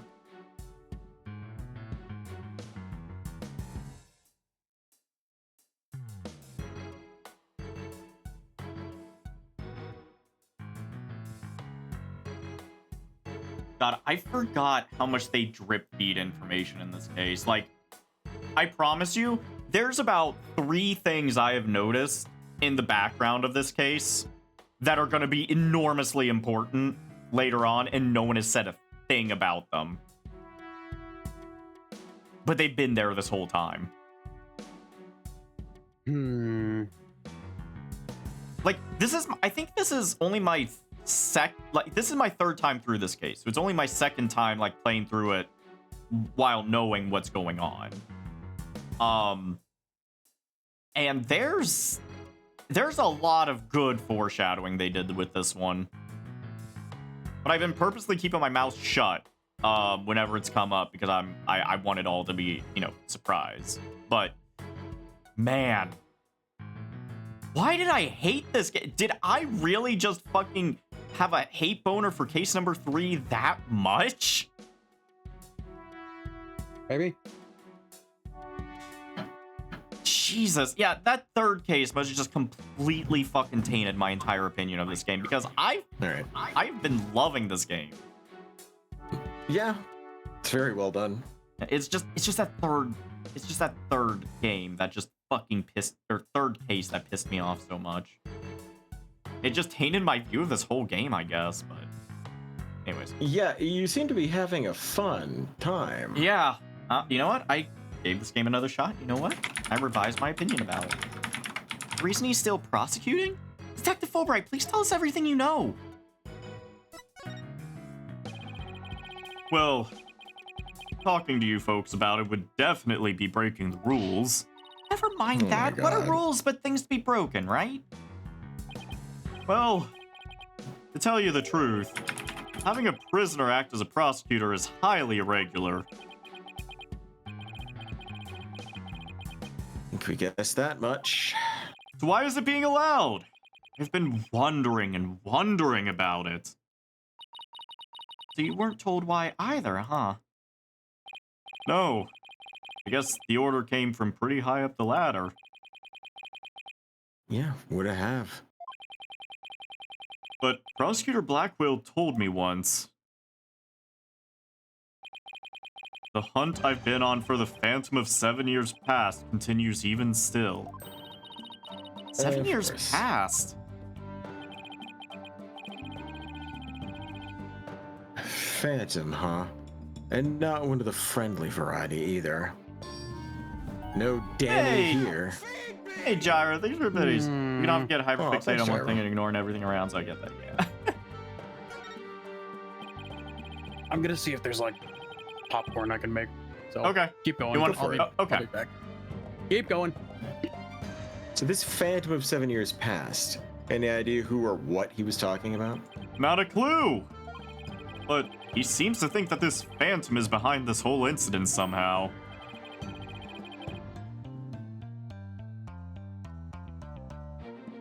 Wait a minute. He thinks they may be connected to this case?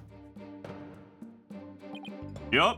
This case has way too many similarities to what happened 7 years ago. For starters, that case happened right here at this very space center, too. And in both incidents, a threat was issued via telephone. So that's why Prosecutor Blackwell thinks this incident's the work of the Phantom. Well, that's not the entire reason. I mean, if you want to talk about 7 years ago, that's when Prosecutor Blackwell was found guilty of murder. That messy case is what started the whole dark age of the law. Sippy. Ugh. So you see how this Phantom and Prosecutor Blackwell's conviction might be related.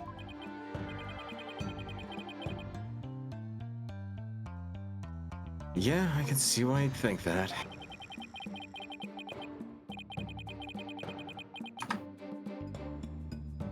This incident and that Phantom, not to mention Blackwell's past, it's almost inconceivable that they would come to a head here, in a space center, with cool robots.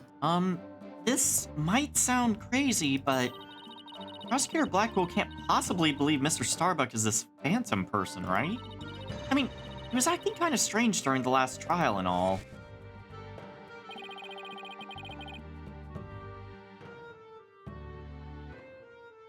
The prosecution appears to be ready as well. Silence.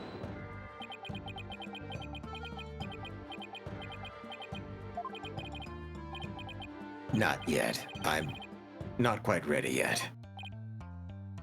Hmm? Ah! Ah! No, I doubt he thinks Mr. Starbuck is his Phantom. But I do get the feeling that he thinks the defendant has ties to them. Which is why he's acting so impatient. He's got a personal grudge against Mr. Starbuck. And that's not real justice! I've always trusted in Prosecutor Blackwell's judgment until now. But this time, I'm just so overwrought about it all. If he's lost his ability to think rationally, I'm afraid it might lead to a false conviction. I've never seen Detective Fulbright so tormented. This must be why he's been so cooperative. Don't worry, that's exactly what we defense lawyers are working to prevent. I feel bad for Prosecutor Blackwell, but I'm gonna be rooting for your team this time. But don't tell him that. You have to promise me you won't. Detective Fulbright? Guess I was wrong about you. I swore to reform Prosecutor Blackwell and make him a valued member of society again. So I can't just sit by and watch him give in to his emotions and tear the defendant apart. You are the only ones who can stop him in court. You really care and want what's best for Prosecutor Blackwell, don't you, Detective? Leave the courtroom to us.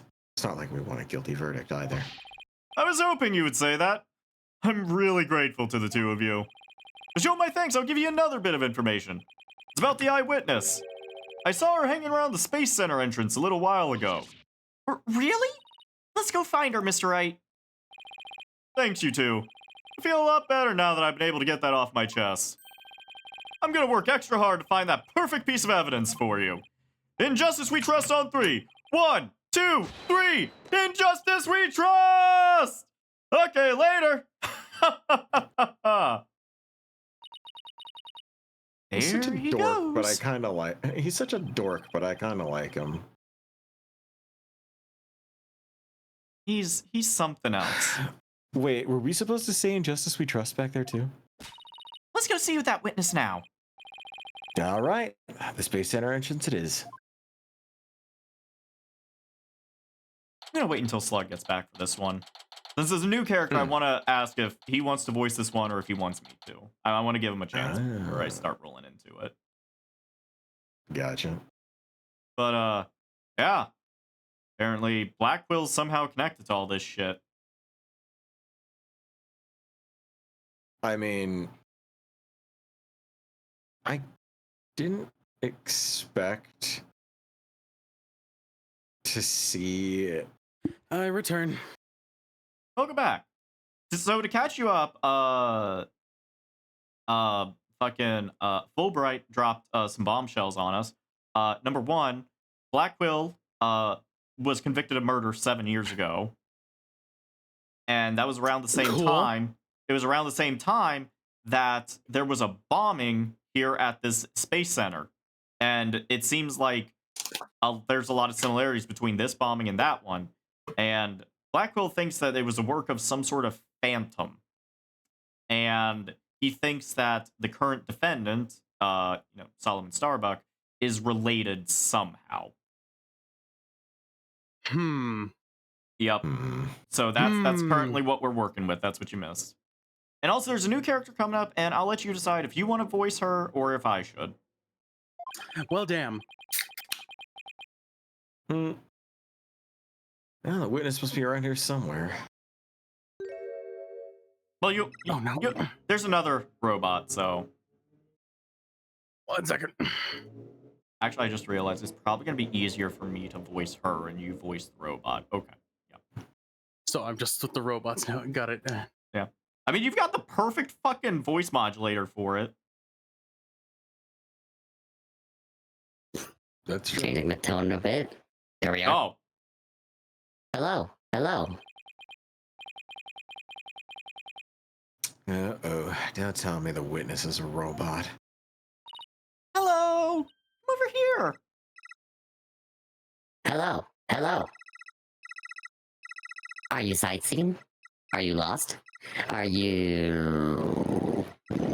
I am Clunko. Shall I guide you? I don't know why, but this robot is kind of freaking me out.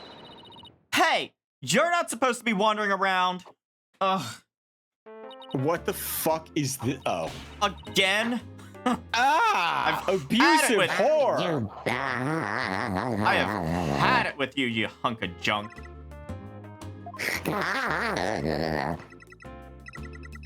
I'm outside. Am I wandering? When did that happen? Roger. Hey! Welcome back, hunk of junk. You don't know how close you came. If you didn't snap out of it, I was gonna put you on the curb on trash day. Nothing works better than a 42.5-degree karate chop. That's pretty specific and abusive. Excuse me, but are you the one who witnessed the murder? Shoot. Oh, and I'm Phoenix Wright, the lead attorney in this case. How do you do? Huh. Big shot lawyers, huh? I'm Aura Blackquill. Oh, shit. I'm a Wait. researcher developing crap. robots here at the Cosmos Space Center. Uh-huh. Oh, no. Blackwell. Shit. She beat. And this good-for-nothing robot is named Hunk of Junk.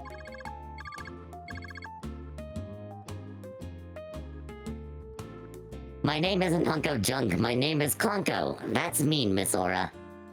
Quit complaining. Your model number is Ponko 2. Ah, but Miss Aura, everyone calls me Klonko. Quit your squawking already. Oh my god! No, what are you doing? No. There. I bet you won't be talking back now. I will obey completely. Yeesh, I better watch what wires I cross with this one. Why is it that every woman that's even vaguely related to anybody that's on the fucking prosecution is a crazy goddamn dommy mommy psycho bitch? Roger, I have Roger. no idea, man. This is twice. This is twice. God damn it.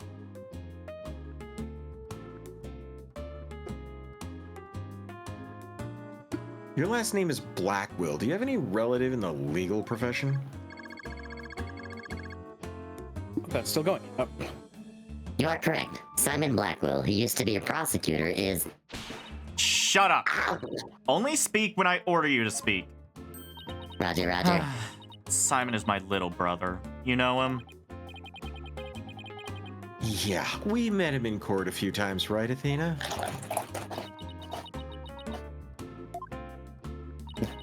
What a dull creature. Has her switch been turned off? Athena being shy. This is new. Oh yeah, I heard he was prosecuting again, despite being a prisoner. Why doesn't he just stick to solving disputes among inmates in prison, right? Hey, what do you think, Hunk of Junk? Jesus! Miss Aura, that hurts. I'm asking you a question. Why don't you answer me, useless hunk of junk?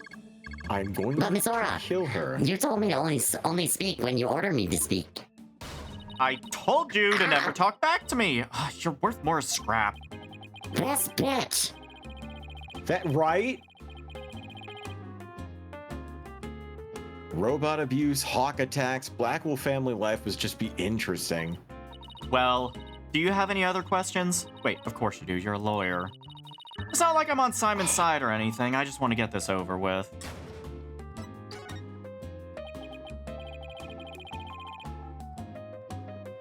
So, you're the person who witnessed the incident. That's right. I was on the 4th floor of the main building, in the robotics lab. The explosion disabled the elevators, so I lowered my emergency ladder like the detective leading the evacuation told me to. It was such a pain. Why couldn't they have used the ladders in the other rooms? It must have been a very troubling experience. Probably best to just humor her here. Then, as I passed by the 3rd floor boarding lounge 1 window on my way down, I saw the crime as it happened. And that's about it. So you saw the crime as it happened, and that's about it. I see. Wait, what? You saw it being committed? This is no time to just nod and repeat.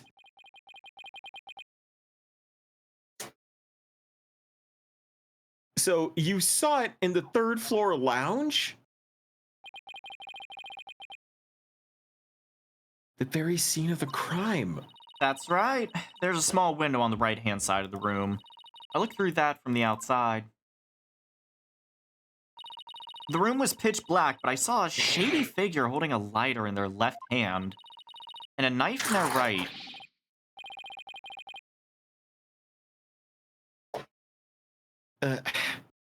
That must have been the culprit. Did you see who that person was? Of course not. The power was out on that floor then, and there was only that tiny window. I see. But you did witness the moment of the murder. Yes, I saw the figure with the lighter raise their knife and... happened at precisely 10 a.m. How do these people know the exact times? Are you questioning me? Yeah, bitch. Did you have any witness? Did you witness anything else? Did the killer have any distinguishing features? I already told you, it was pitch black in there. Although, I did notice that the lighter the person had in their left hand had a pretty ornament on it. Looked like a planet. It was blue, like a little Earth emblem.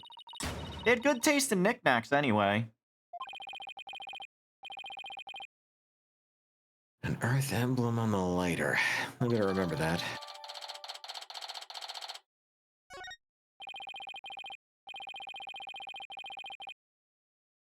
Thank you for your statement. We'll definitely prove Mr. Starbucks' innocence with it.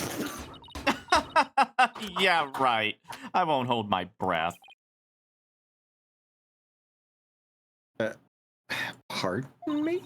Oh, did I hurt your feelings? Sorry, I just detest lawyers, that's all. What a surprise. What don't you like about lawyers? It's just an instinctive dislike. Don't feel bad. I hate prosecutors even more. That didn't make me feel any better. Huh.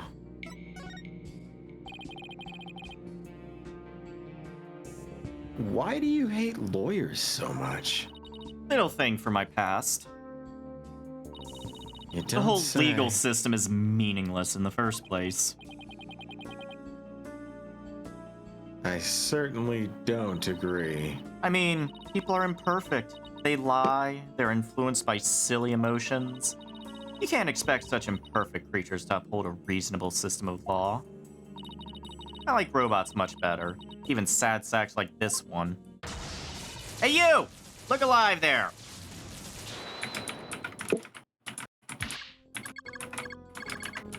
Ah, yes, yes, here I come. I am the ultimate robot. I can operate in the vacuum machine. Alright, that's enough out of you. That was too You're fast. getting a little too carried away.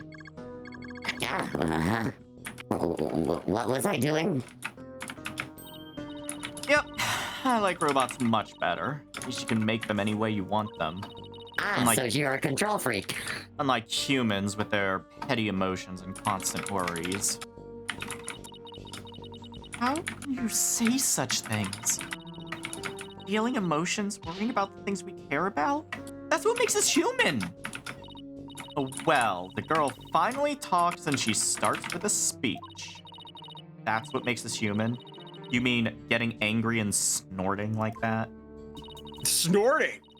Rational thought. That's what separates humans from animals. Unfortunately, your reasoning capabilities are more akin to that of a clever little monkey. That's nothing to be ashamed of. It must be nice to have such a simple mind.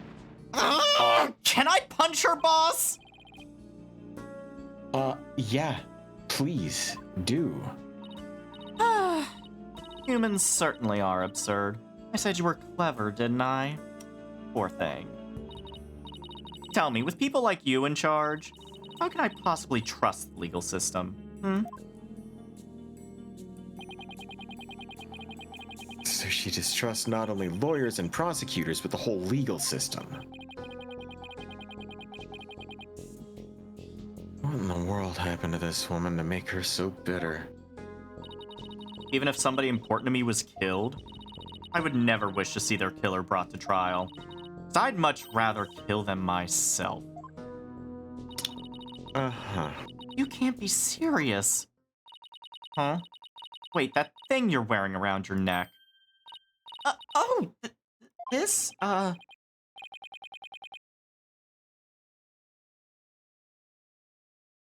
Athena's neck, does she mean Widget? Oh, I get it. Well, well, Her Royal Highness has returned at last to her castle. I knew those robots looked too familiar. Her royal... What? Is she talking about Athena? By the way, I heard the rumors. Our director is going to be the star witness in court tomorrow, right? Director Cosmos? Yeah, that's right. You poor things. You'd better be careful. That old man is a big liar and a huge braggart. What? He might seem like a bigwig, but the center has all kinds of problems. He has a lot of skeletons in his closet. Error. Homophobia detected. But it's your On Pride problem. Month, bitch. But it's your problem, God. so why should I care? That's it? No friendly tips, no good luck, guys? Just splendid. I'll leave you to your woes. Come on, hunk of junk. Ow.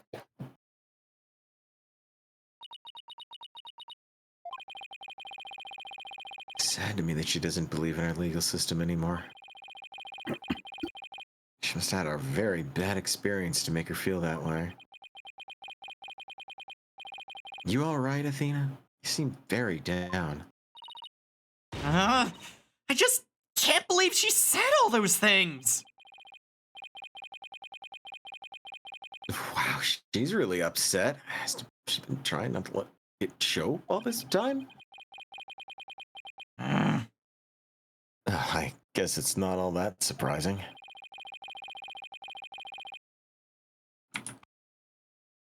You hear about fabricated evidence and false indictments on the news all the time.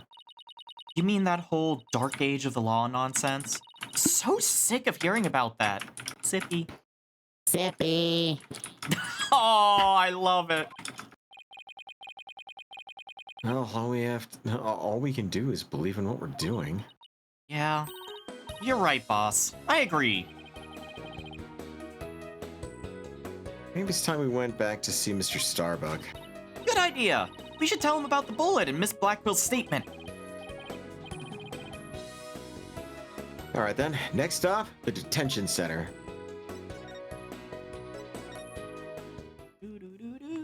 Oh, okay, we're gonna be depressed now.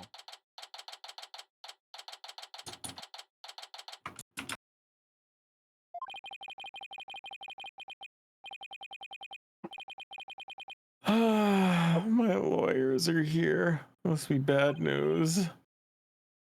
Not necessarily. We found a new witness.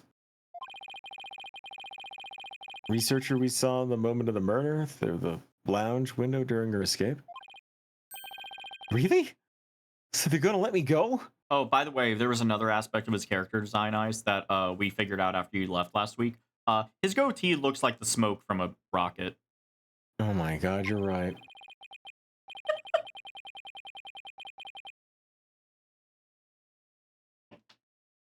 Unfortunately, it was dark and she couldn't identify the person.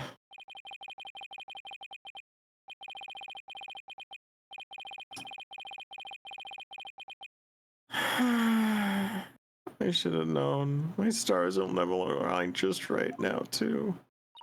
But we got a lead too, Mr. Starbuck. The murderer had a lighter with an Earth emblem on it. A lighter with an Earth emblem? Oh!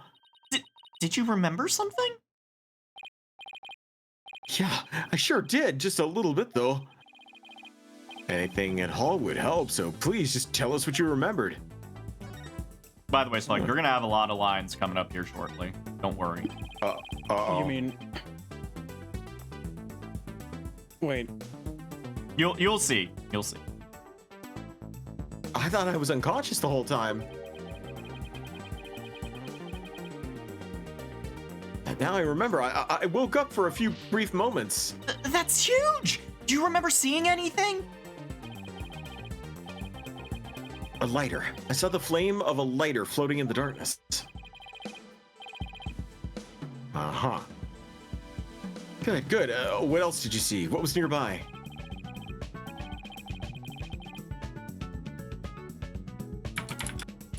It was definitely the boarding lounge, so it must have been after Clay carried me there. In the light from the flame, I saw a dark shadow flickering. A dark shadow? That must have been... the third party we've been looking for. Thank you, Mr. Starbuck. You've been more help than you know. If we can prove there was this third person at the scene and that they're the real killer, then you'll be cleared of all suspicion.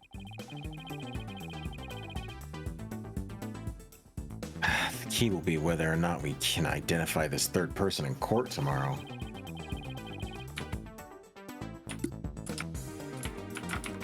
at least we have something to go on now, and that's a big plus.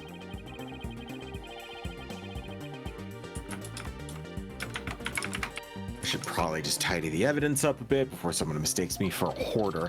Oh boy, let's see how much of relevant evidence got tossed out.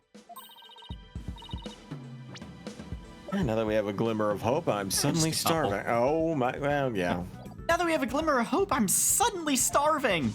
Why don't we go back to the office and treat ourselves to a big celebration in advance? Someone who's highly empathetic, you can be surprisingly unsympathetic.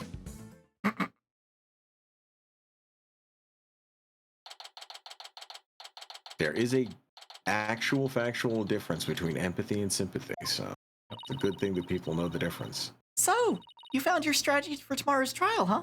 Good for you, Daddy.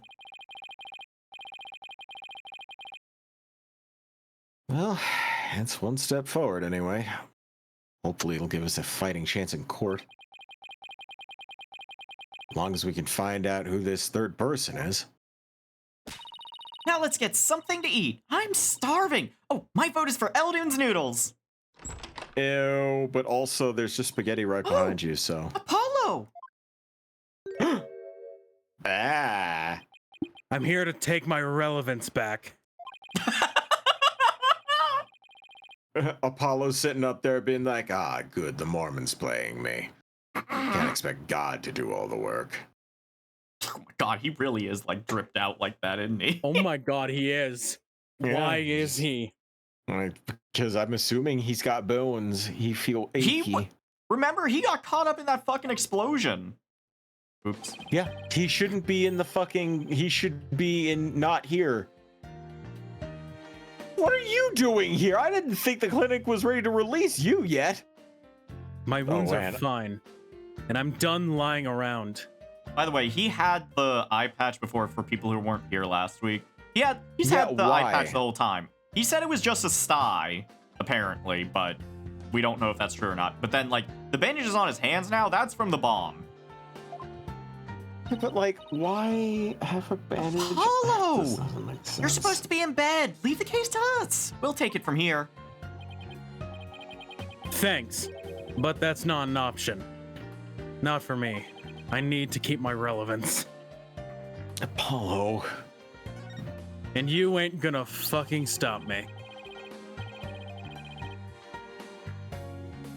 You shouldn't underestimate your injuries, Apollo, and I don't want you overdoing it. I'm fine. I'm not in pain anymore. Besides, they just gave me an IV at the clinic. Goddamn American healthcare system. An IV isn't a cure-all, mummy man. Anyway, just tell me how the case is going. Have you guys made any progress? A suspicious figure was spotted at the scene. We think they must be the real killer. A suspicious figure, huh? Right. I should be happier than that. Oh, don't get me wrong. I'm happy. And I fully intend to see Clay's murderer apprehended. Absolutely nothing will get in the way of me being relevant to this case. Clay was your best friend, right, Apollo? That's right. Best friends since junior high. Sounds like me and Junie. So what was Clay like? Well, he was a fucking dork. Full of compassion, and he had a really loud voice. If the two of you did voice training together now, I bet you'd break a few windows. You know, I bet you're right. Unfortunately, he's dead. Seems like only yesterday, Clay was the guy who lived for his dreams. We used to talk about it a lot. He was going to be an astronaut, and me a lawyer. Guy definitely chose the better career. We talked well into the night, and even then, we never grew tired of it. Apollo, about that jacket.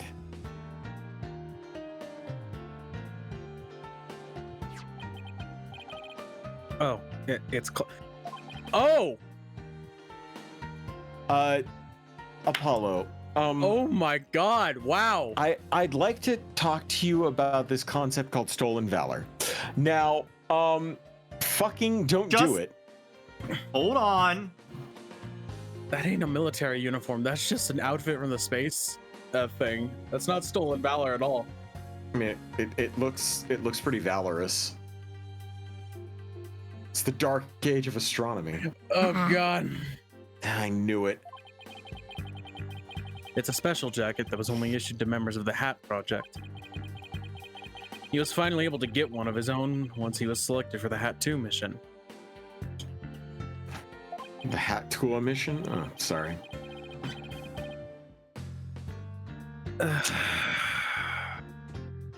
I deserve that. He looked proud wearing it. This is just season 3, Percy. Get. But just when his dreams are finally coming true, damn it, it's not fair! Whoa. Apollo! You don't try to carry the burden all alone. It's not fair that you get to be the protagonist in my goddamn game, Phoenix! I should have had my chance, but no, you had to take it. No, I can't help what the writers made me do.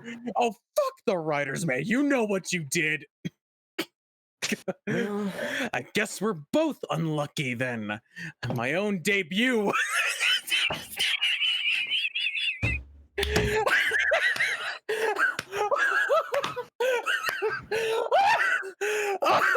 Yeah.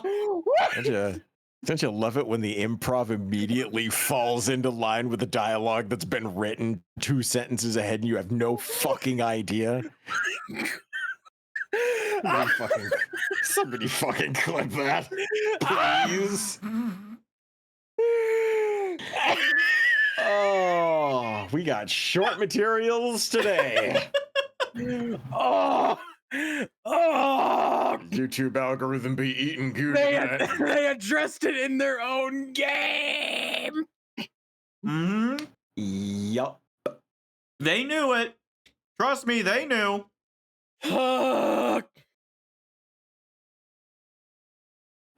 Guess you're right on some level.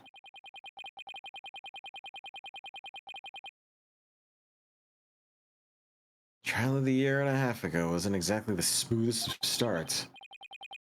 That was a rough time for me, but Clay refused to let me quit. You're fine, he'd say. Don't give up. It was right during his screening exams, too. But I couldn't have become a full-fledged lawyer without him. That "you're fine" of his is why I'm still standing here today. You're fine, huh?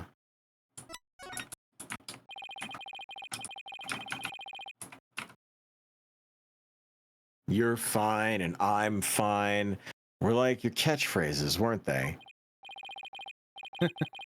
Something like that. Sure brings back memories. And it makes sense. FINE was an acronym for fucked up, insecure, neurotic, and emotional. Fuck you, He's trying to have, like, serious backstory. Man.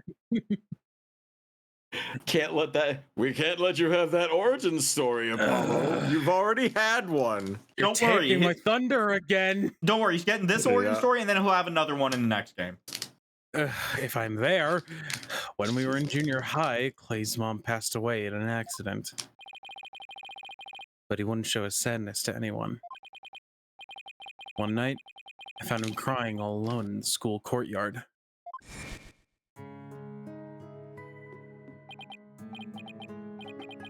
Mom! Get away, Apollo! Don't come over here! Clay, listen to me. I don't have a mother either. Huh? Oh! I always think everybody else has a mom. Why am I the only one? But you know, we can both not have a mom together.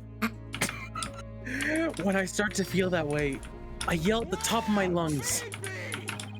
I holler, I'm fine. And then, you know what? I start to feel like maybe I really will be fine. Apollo Justice is fine! Okay, Clay, now it's your turn. Okay. Clay Terran is fine. There you go. Now we're both fine. We're fine. We're fine. What are you laughing about? See? See? What are you laughing about? Your mom's dead. You laughed first. I'm fine. You're fine. We're both fine.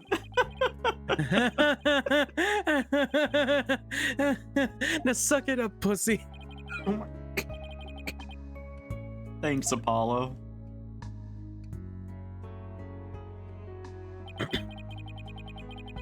When you say it out loud, it really starts to feel real. And as long as you don't give up, you can keep on fighting. That's what we believed. And now he's dead.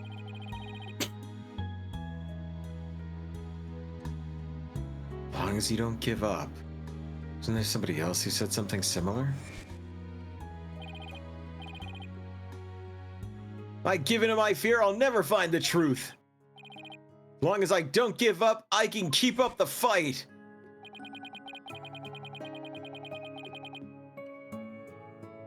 Clay called Mr. Starbuck his mentor and looked up to him.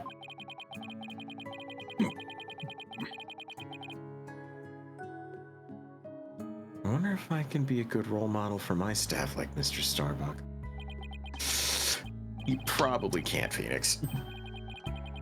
I'm sorry, Mr. Wright, but there is no fucking way you're a good teacher. Oof. I'll be taking a leave of absence. I'm sorry, man. I need to get away from you. What? Wait, what do you mean by a leave?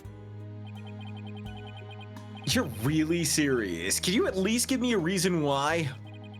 I can give you a big fat reason, Phoenix. One ginormous game-sized reason. So I will be right back. Gotta grab something from the door. Okay. Myth put in a grocery order and it apparently was just like he just picked it up or it was just delivered or something. He brought in a peach for me. A good peach too. Damn, go ahead and eat that peach. Devour it. Oh, I am. You hear that, everyone? Dandy's eating ass. If that's what you want to think. Or. Oh god, it's so juicy. You know, if you're gonna call me a whore, all I'm gonna say is you Look in should the throw mirror, stones I in know. glass houses. Yeah, I know, Dandy. Believe me, I know. No, I was talking about I was talking about chat.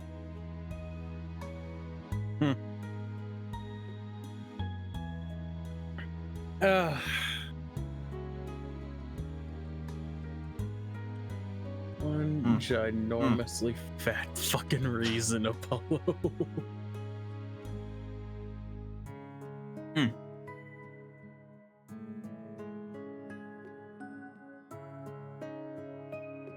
God, peach pits are so fucking weird, dude. Like, They why are they so They're- fucking they're- hard? They are a weird obstruction. Just you're eating Like, a it's cool. peach, and then you get to the pit, and then it's just like, oh, what? Like, don't what get is me this? wrong.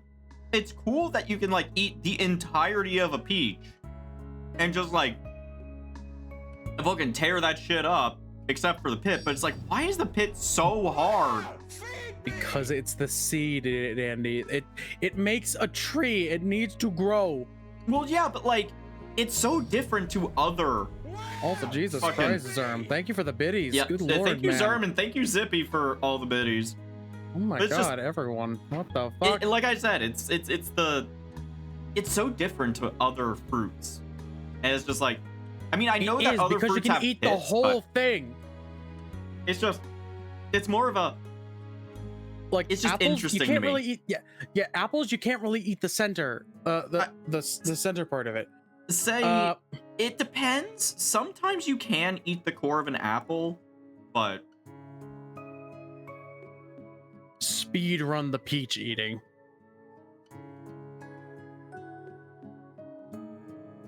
what? I already finished this. Speed. Yes, good. Eat that peach. Oh my god. Myth. Another peach. No, I don't need another peach. He's probably cooking dinner now. Because part of the reason he put in the grocery orders is because we were out of food for dinner. So Another peach. I think Riley's been possessed by aliens. He's super quiet tonight. oh, He wasn't like that. He wasn't like that 2.5 hours ago. Yeah, I know. 2.5 did- hours ago when he was hungry, he was a monster. Right. All right. Anyway, that big fat fucking reason, Phoenix. When I put Clay's jacket on, I swore to him that I would catch his killer myself. but that's our goal too. I agree with Athena. We should work together to find the truth. The truth? Huh. That's a noble cause. But what if the truth you seek and the truth I seek turn out to be different? Then it's not the truth, Apollo. No, that's what I'm saying. That's not the truth, Apollo. I'm going to catch the person responsible for taking my friend's life in my own way. Pulls Okay, that Glock. Wolverine. Yeah, okay, Wolverine. Take good care of Mr. Starbuck for me.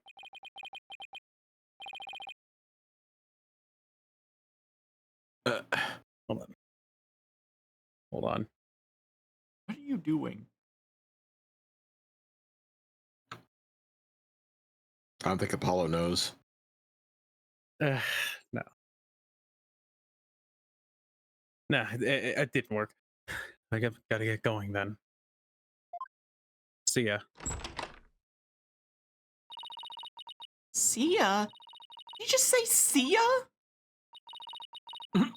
I sensed a lot of seething anger and hatred coming from him.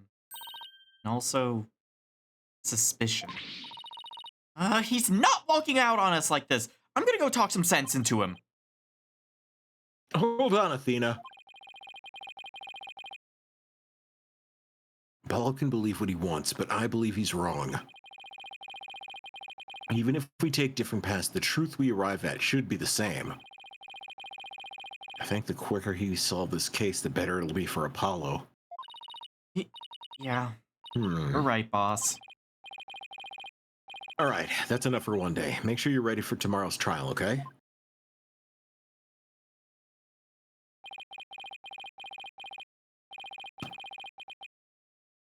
If he were here right now, Apollo would say, I'm fine.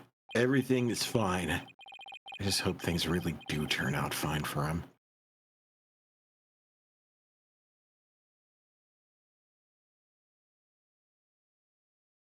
And we even have a little bit of we even have a little bit of time to get started on the trial. Apollo Justice going to solve the case on his own. I'm gonna tell you right now. Oh my god. The fucking segments of like this case and the next one are not gonna be clean 3-hour segments.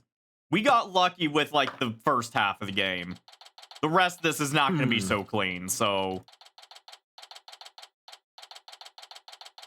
Oh goody. here we go. Wait. After the years of insisting he was fine, in the early hours of October 31st, 1993, Apollo Justice was found unresponsive outside the Viper Room on Sunset Boulevard. He was rushed to Cedars Sinal Medical Center, where he was pronounced dead from drug overdose. He was 23. Jesus Christ. Thank you, right? That's a reference to something, and I can't remember what it is. Is it like Is it like one of like the old, like, what was it, like VH1 or something? They did like a fucking, I don't know. It was some fucking movie that now I can't remember conveniently. River Phoenix? What? Never heard of it. Well, I suppose we should be reconvening the trial of Solomon Starbuck or something.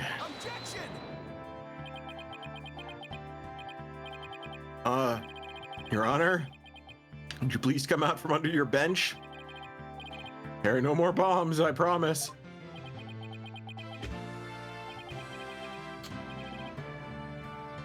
They couldn't even spring for an animation for him, huh? No. Yes, my apologies. I'm still a little jumpy when it comes to trials involving bombs. I mean, first the courtroom exploded.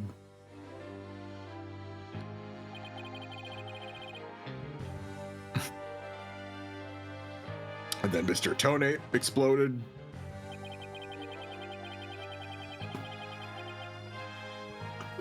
I guess that's one way of describing what happened to Mr. Tonate. Yeah, anyway, it seems that Mr. Justice was seriously wounded by Mr. Tonate's actions. So you, Mr. Wright, will be taking up the defense. Do you have an understanding of what has happened to the trial so far? Yes, Your Honor, the defense is ready. Very well. Is the prosecution also ready? Okay, ellipsis, good. Yeah. I take it like you want me to do opening statement again, or? Looks like the judge has become a pretty good mind reader. Well, he's certainly seen more than his fair share of colorful prosecutors. You could say something of a veteran of sorts.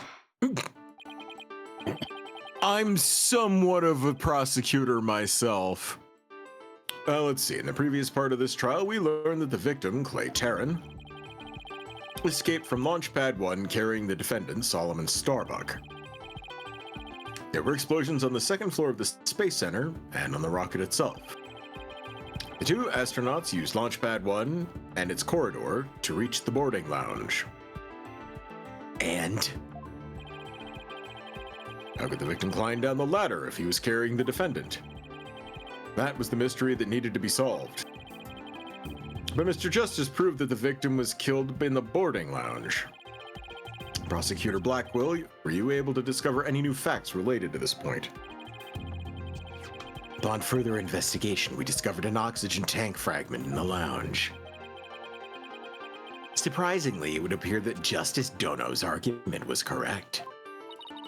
That means the testimonies of the first two people on the scene are suspect.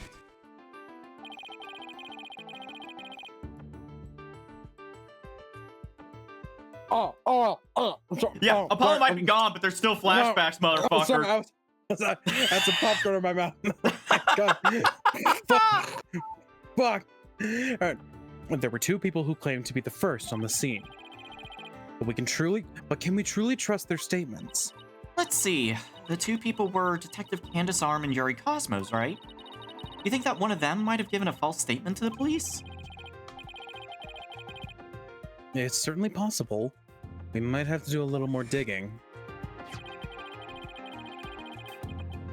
And just as our team was about to cross-examine Detective Arm, the courtroom bombing incident occurred, and the trial was put on hold.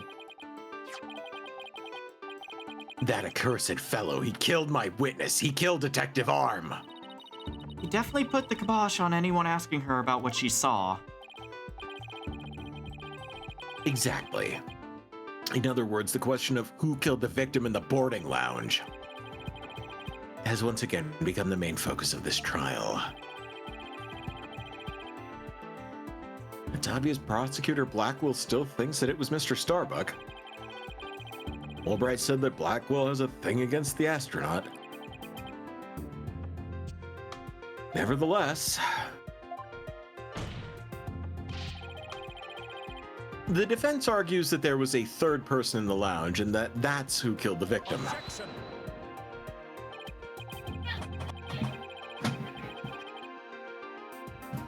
To make such reckless claims in a courtroom takes a bold man or a stupid one. There was no third person in the boarding lounge. Nor have you gone dotty already, old man. We'll see who's the dotard after I trounce you with my years of experience, little boy. Oh shit! Phoenix got the claws out today. That was kind of rough, Phoenix. Damn. In any case, Mr. Starbuck claims he saw someone leaving the lounge.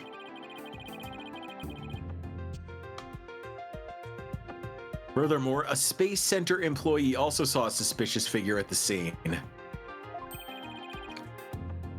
They saw a third person?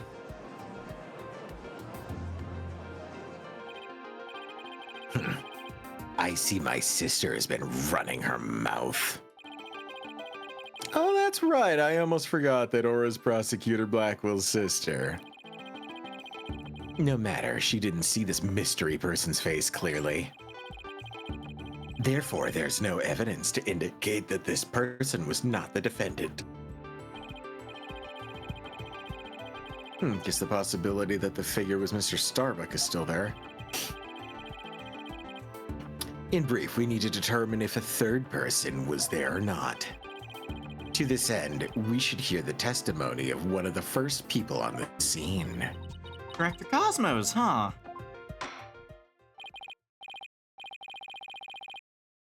Very well. Bailiff, please bring the witness to the stand.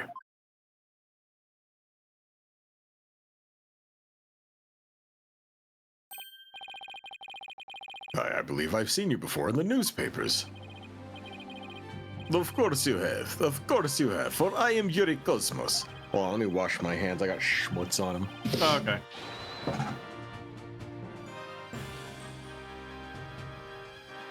I like this dude's theme. It's very, like, triumphant. Definitely, yeah, it's definitely space opera. Mm-hmm.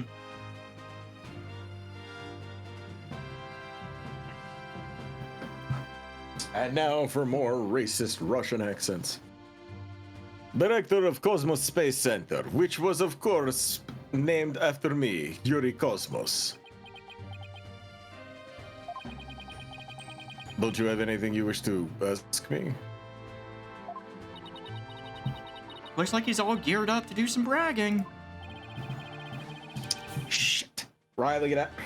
Hold on a second. Should not leave my plate out for the cat. You cannot drink liquids like that, Riley. Meow. Wow, pussy hungry.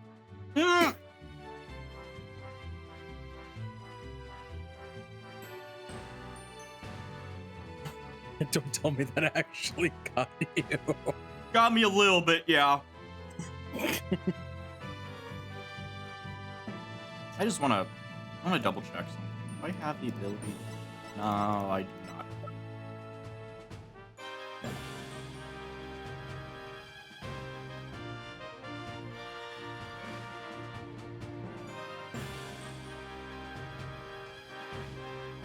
So y'all excited for Deltarune next week?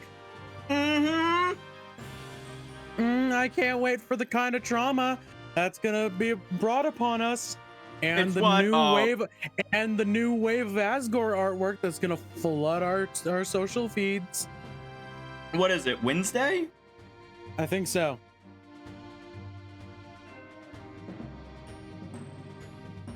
So we'll do it Wednesday and Thursday. I really hope we see Azrael at the end of that chapter. I hope we see him in the start. I hope 7 years. I just hope we see him in general. Because Yeah, I shit. kind of want to draw him. Oh, you and me both. There will be fan art. 7 years ago, I successfully launched the Hat 1, and Oh damn. everyone already knows how brilliant you are. Even I am trying to hold back my tears at seeing such a great man standing before me. So could you please proceed directly to your important testimony? Oh, he's buttering him up. Mm-hmm. Ah, I see this fine young lad has a proper appreciation for space of greatness.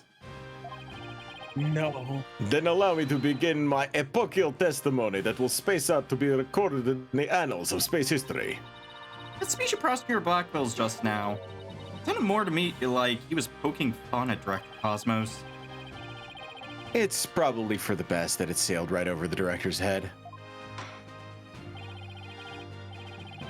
Now then, Director Cosmos, the condensed version of your illustrious testimony, please.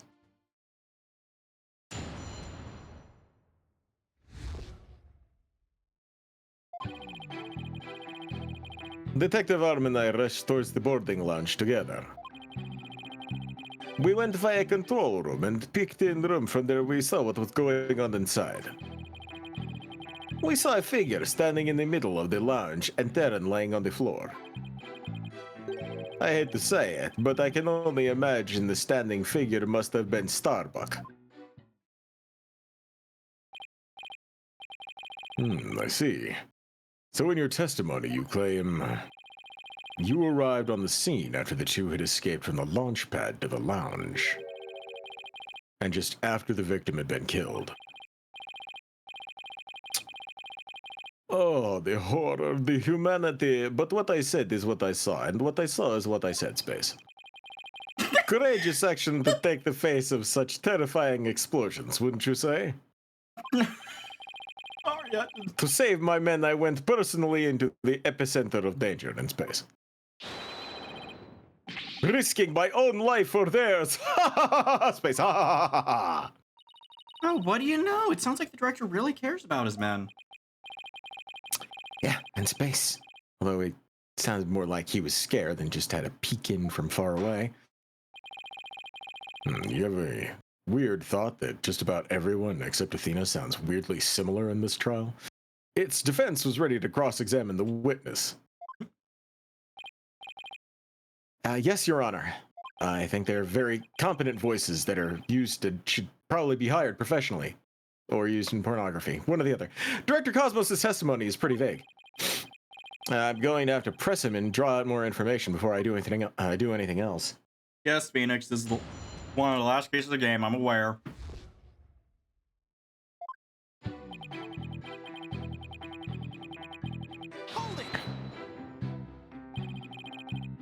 Where were you coming from?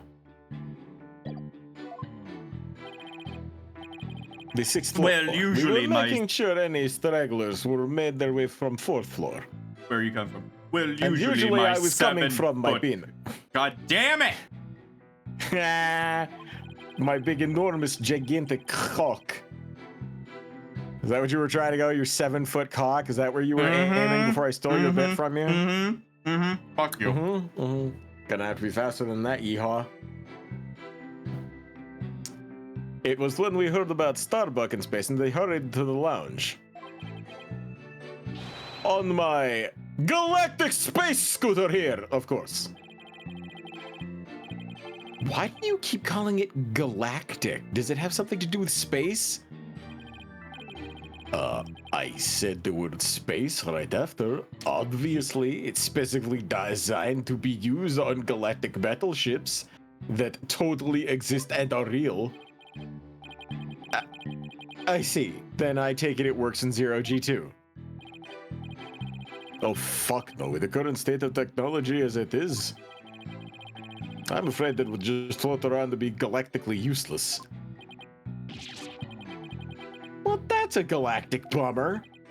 So basically, not only is he a reference to Space Battleship Yamato, he's a reference to the guy who invented the fucking, the fuck is that shitty mono scooter? Like the two-wheeled one. The hoverboard? No, No. not hoverboard. No. What was it? Segway? Segway. Yeah, the Segway. Yeah. So he's a horrible reference to the guy who invented the Segway, who, fun fact, died in a Segway accident. That is see. fucked up, dude. Yeah. So you rushed to the boarding lounge on your space-age pogo stick. And when you got to the scene, what did you see?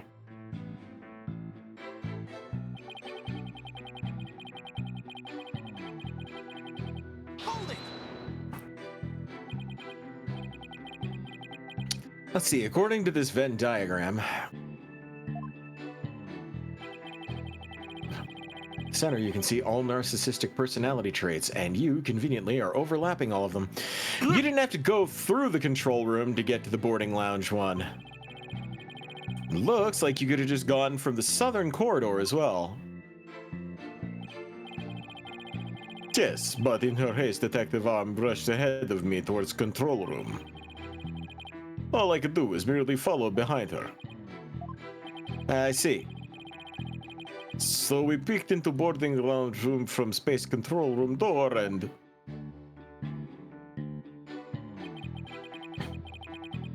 we saw a figure standing in the middle of the lounge and Terran laying on floor. So you couldn't see who that figure was clearly that they were doing. Sadly, the only thing I could tell was that it was a person standing, motionless. The defendant, no doubt, staring aghast at his deed. What other explanation is there? Ugh, I'm so close, but without the evidence, I can't prove this person or the third party. I don't relish this. Sometimes I ketchup it.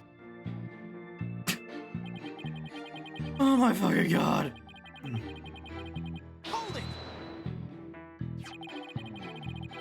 Aura Blackwell also saw a suspicious figure in the lounge. But she gave the statement that it was too dark to see the person's face clearly. Did you see this figure's face clearly? No, not clearly. The lighter they were holding illuminated the area around their feet at the time. But other than that, I could see little else. Wait, hold on. A lighter that they were holding in their hands illuminated their feet. Yeah, that... Do you guys not know how lighters That does work? not make sense, like, at all. That is why I could see Terran, but I couldn't see what the other person was. So for all you know, it might not have been Mr. Starbuck, isn't that correct? I wouldn't like to believe that. Starbuck isn't the type of man who's capable of murder. When the witness entered the boarding lounge, there was no third person there. Isn't that correct, Great Space Center Director? Space at the time. After we peeked in, then space suddenly went dark and figured space vanished. Is he having a stroke? You mean they disappeared? That's odd. God. I have no idea how you got disappeared from that. This is why we shouldn't let Ice Wolf voice all of the characters. If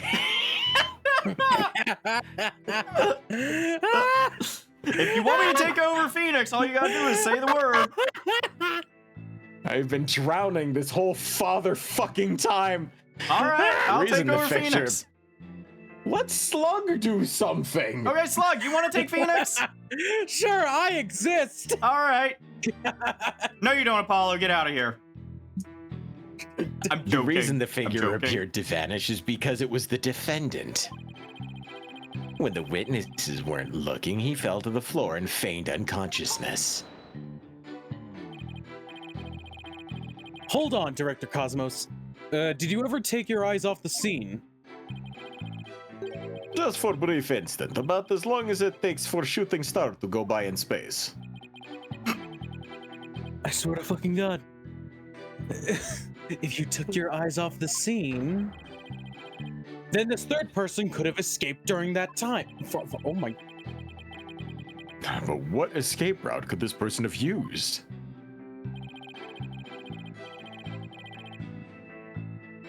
The direction opposite the control room, the southern door to the elevators. There's no security lock on that door. So it would have been possible to escape that way. Objection! All things are possible, right, Dono? The real question is, do you have any proof? Well, If we're just talking possibilities, we could each profess whatever we like.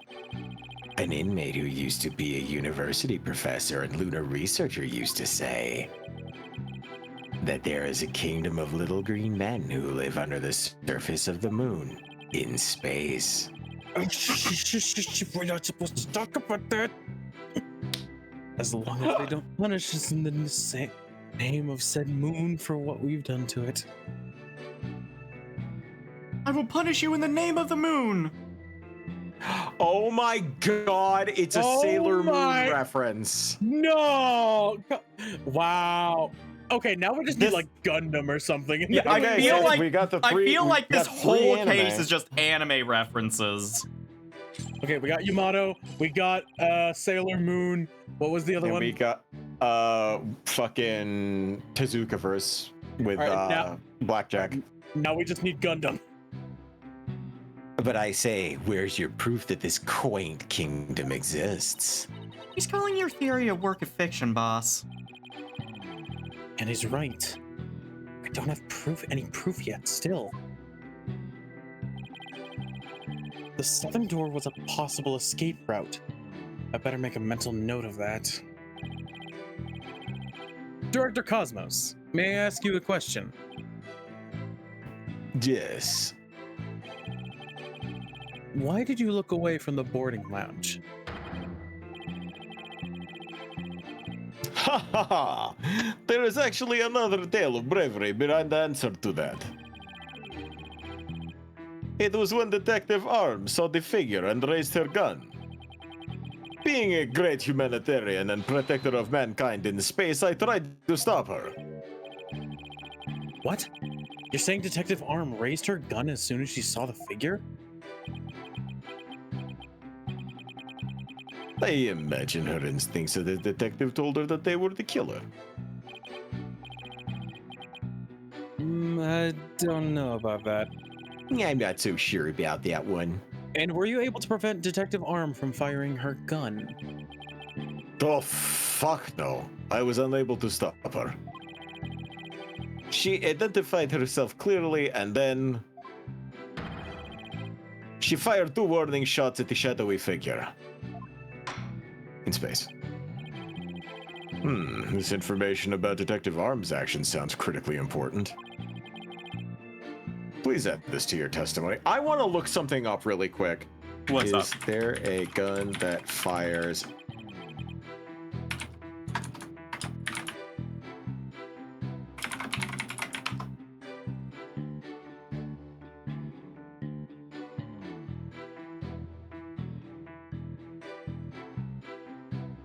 Hold it! Oh my god.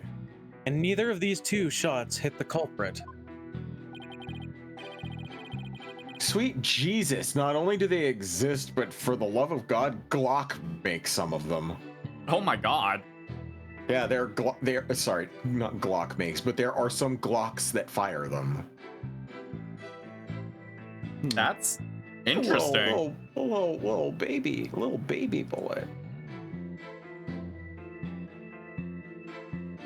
That is correct. The detective appears to have missed on purpose. But did she really? There's something about this that bothers me. So Detective Arm fired 2 warning shots, did she? That's the first time that info has come out.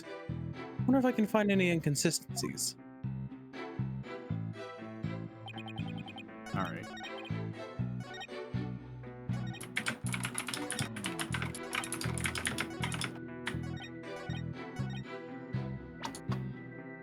Hmm.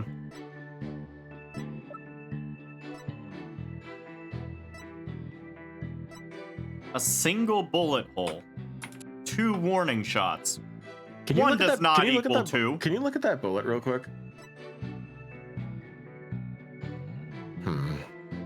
I fucked up. I did not include the decimal point. Objection! Are you sure you were really paying attention to what Detective Arm was doing?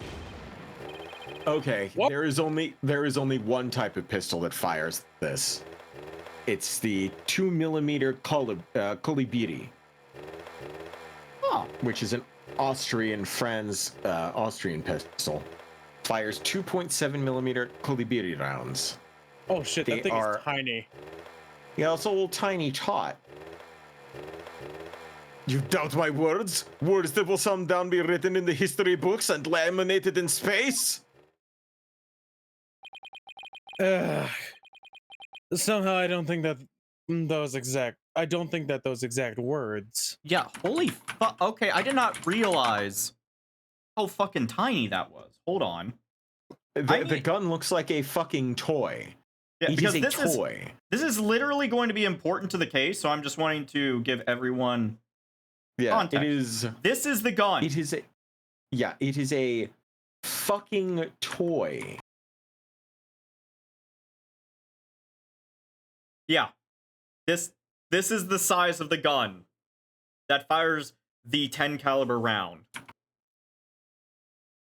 So, Little yeah. baby. It's a little baby. But because I do know what happens in this case, this is actually relevant because I was really confused about something that comes up later, and seeing this, suddenly it makes a lot of sense. Colibri. Oh, sorry. I mispronounced it. My bad. I was looking at it from really far away.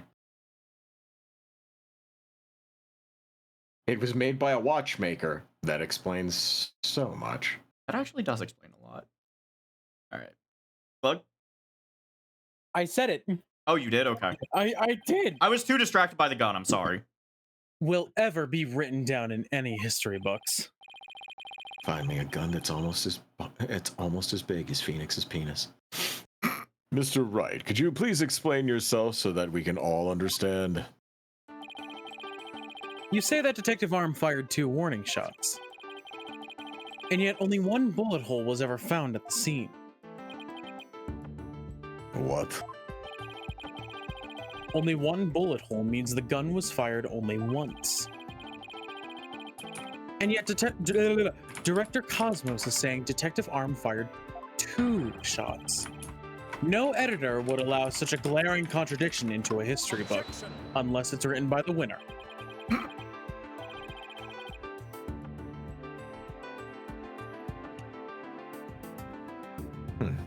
Unfortunately for you, the witness's words are true.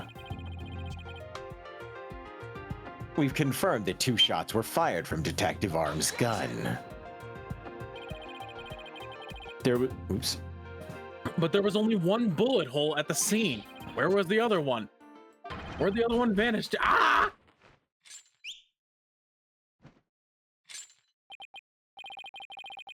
You should know the answer to that already.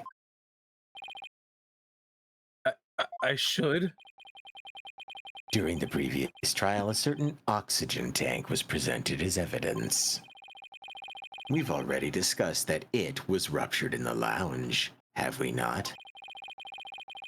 Well, it appears that the thing that ruptured it was a bullet. A bullet that was found near the tank, to be precise. This bullet was fired from a .38 caliber gun, the same caliber as the detective's pistol. Wait, hold on. There's 2 guns now. Yeah, now there are 2 guns. But the thing is, they don't know about the 10 caliber round yet. That's still an ace. That's still an ace up our sleeve. They don't know yet. The rifling marks also match up. There's no question that the bullet was fired from Detective Arm's gun. Now, allow me to show you something in the court record.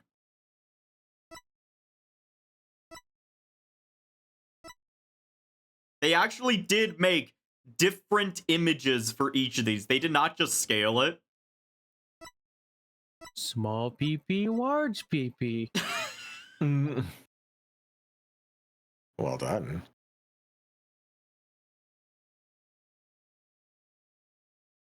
Rifling marks. They're like a gun's fingerprints on a bullet, correct? And examining the rifling marks on a bullet can tell us the gun was fired from, or can tell us what gun it was fired from. This is the first time this has come up in this game, so they have to tell the player. Even though they say it every fucking game, we go over what rifling marks are. Every One game. of the bullets the detective fired found its way into the holographic image display. The other bullet came to a stop near the victim's oxygen tank.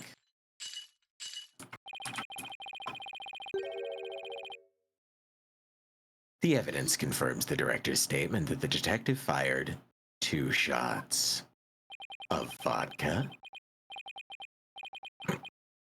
My beautiful contradiction. Gone. All gone. What's that My reference? precious power ring. A ring Gone gone forever. Jesus Christ. Thought he Oh. was gonna fucking keel over from that one. So that bullet hole was from a 38 caliber, huh? I better update the record.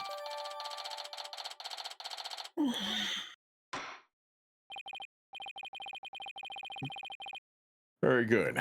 Now we know the fate of both of the shots Detective Arms fired.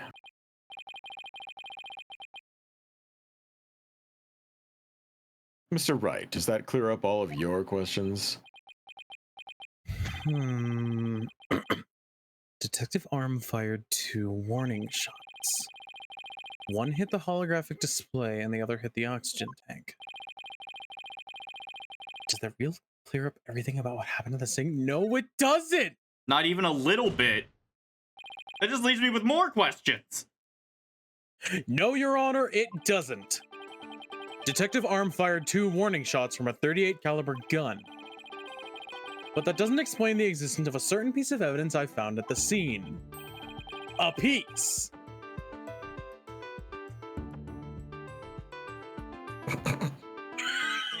I get it. I get it, I but get fuck it. you. I get it. Oh, one piece? It's real, for sure. Very well, but it won't do to keep us waiting, Mr. Wright. All right, what piece of evidence is Behold, for this one piece is Behold, real. my penis.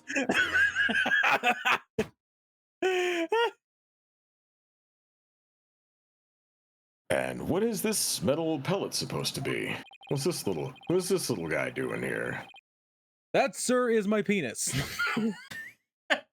You chopped it off. That is very tiny. Unfortunately, sir, I had a very late circumcision. Clearly. Phoenix had bottom surgery. Oh, I'm so proud of him. And Even on more Pride Month. concerted. Good for him. Oh, good for him. Good for you, Phoenix. I'm even more concerned at the fact that it's very clearly crumpled. Yes, sir. Edgeworth really worked it in. That's worth ruling to me. Sorry, I was in the It's chastity cage for a little too long. Yeah, just a little something of great importance, sir. Great importance found at the crime scene. We take this game very seriously. Podcast. You found it where? In a floor gutter on the crime scene. It's a vent, Phoenix. It looks like the police and prosecution both missed it. Furthermore, this is a 10 caliber bullet, making it much smaller than one of the Detective Arm's 38 calibers. Then that means That's right, bitch. There was a third party.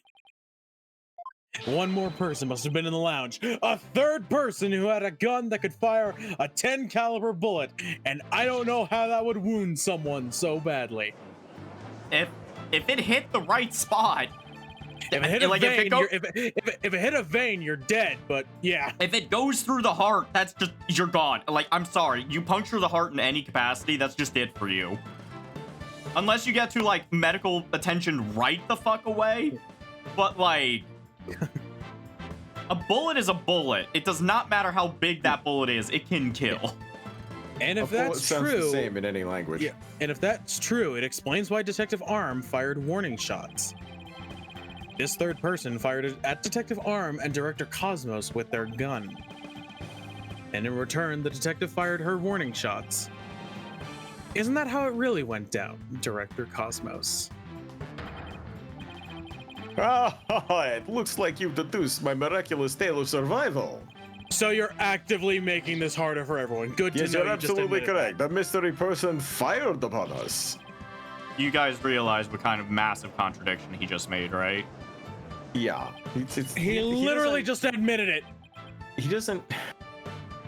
He's not very good at this, is he? No. He's trying to sound like a good grand person for the history books. What? You never breathed any word of this to me before. Ah ha ha! Well, all great men have secret space or two, you know. This is a Foolish courtroom, you idiot. You foolish old geezer. So Director Cosmos really has been hiding the presence of a third person all along. Isn't... You could get arrested for that, man! Director Cosmos, I want you to testify to the court about what you really saw. You may be a very great man, but in my courtroom, you are just another witness. You won't receive special treatment here. Now, please, give accurate testimony. I'm Damn, the gonna judge say- actually stepping up.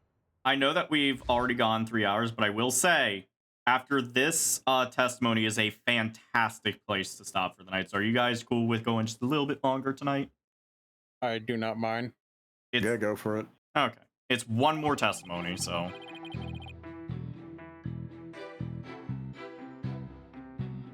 Detective Arm and I rushed to the control room together.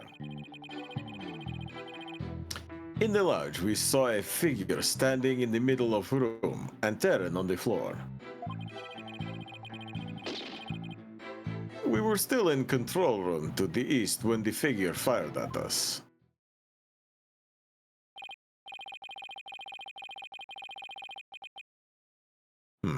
Given that there was no third person in the lounge, when the witness entered it, does this mean the person who fired the gun had to have been the defendant? Man, oops, that's slug. I'm so Yeah. Yeah, so am I. Not necessarily. It's still possible that it was someone else. Most likely, as soon as Detective Arm and Director Cosmos discovered this person, they escaped through the southern door, the one that didn't have a security lock. Objection!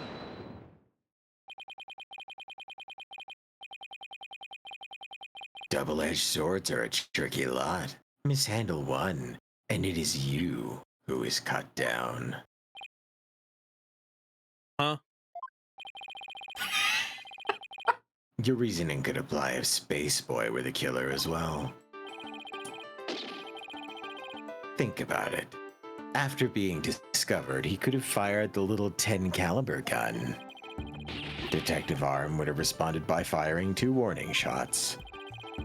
All he had to do was feign unconsciousness to invent the possibility of a third person.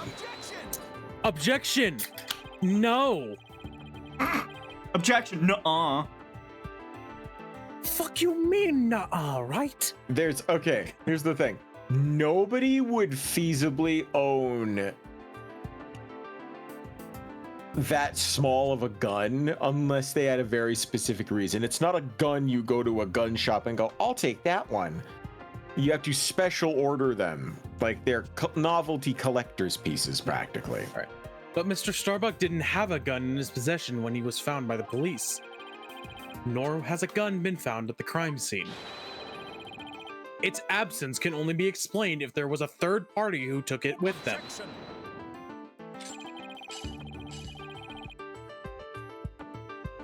Recall the existence of a trash chute at the boarding lounge. The defendant could have simply thrown the gun down the chute. Objection. But you can't deny the possibility of a third person leaving with the weapon. Objection. It's up to you to prove that possibility. And I trust you haven't forgotten my little piece of decisive evidence. What evidence?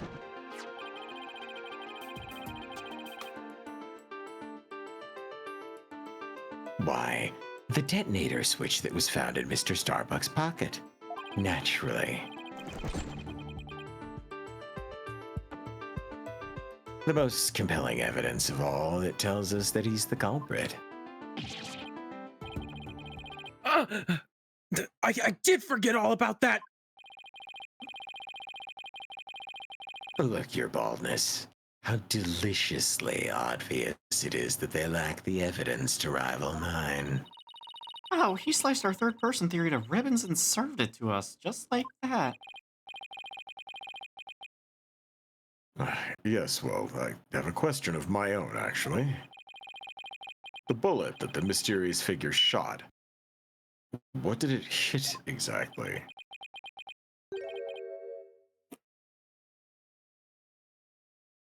It hit me. So does that mean you're a ghost? I was wondering when you'd realize it, your baldness. That is true. I am one with the Force. Director Cosmos is an authentic, bona fide ghost. He can even pass through walls. Eek! Prosecutor Blackwell, shame on you for teasing the nice old gentleman. Your baldness, it was a joke. Please show yourself again. Are you sure? In that case... How did you manage to survive being shot, Dr. Cosmos? You know, people might be like, why the fuck is he acting like that? And I just want to point to the original trilogy and how many times Phoenix made him deal with ghosts. I feel like I would also have that reaction if I was like, oh god, a ghost on the stand again? I'm getting out of here.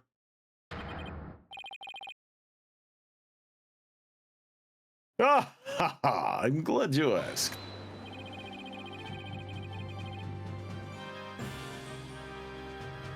It was a miracle befitting a great history-making figure such as myself.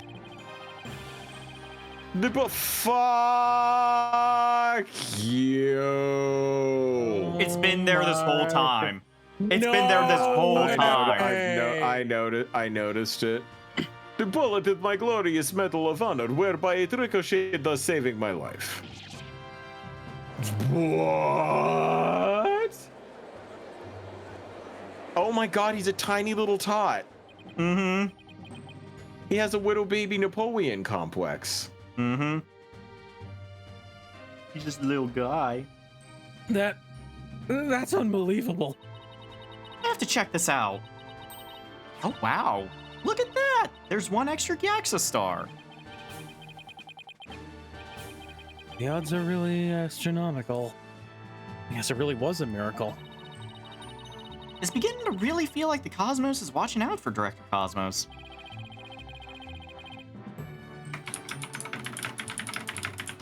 But why did you conceal this information, Director Cosmos? And he even does. He's doing the fucking Gendo Ikari pose. I never noticed that before. No, now we have Fuck Ava. off. No. Fuck off. Even an Ava reference? Okay. Now that I've been more cultured, This case! Holy shit, the references! A great man such as myself, who likes space as much as myself, has to hide things on occasion space, no matter how much it hurts. Is the plight of the truly great. It may be hard for this generation to understand. I don't know, but it sounds fishy to me. What else is he hiding? Let's just cross-examine him and see what we can find out. Now then, Mr. Wright, your cross-examination, please. Thank you. I will be immediately presenting a piece of evidence on a specific statement.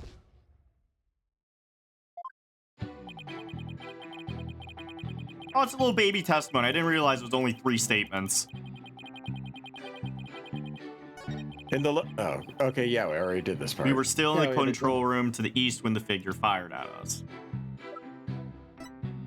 Why was this found along the south wall then? Objection!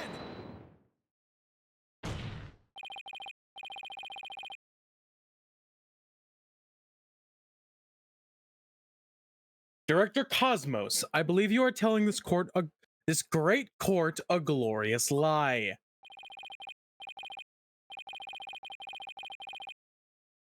A great man like me? Tell a space lie?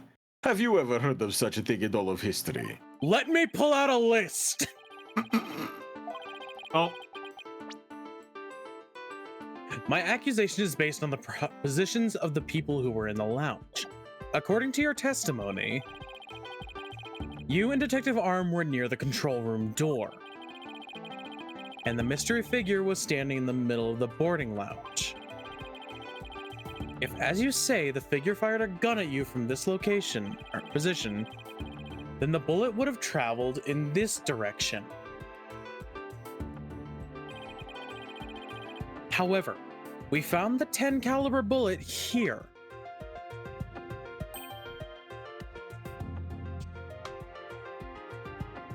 Oh.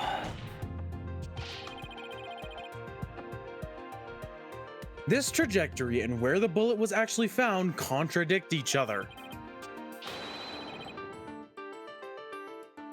Director Cosmos, where were you really when you were being shot at?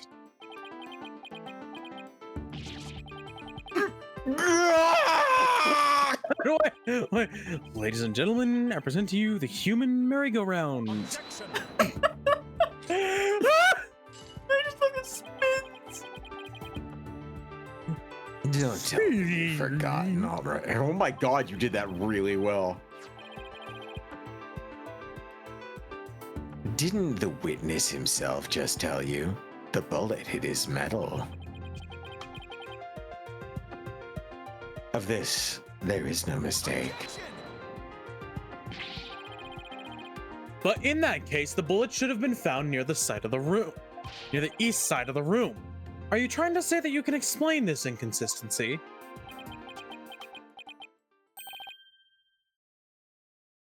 Of course.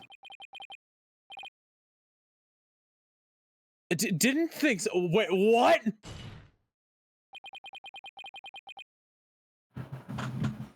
Oh, great director Cosmos. Yes?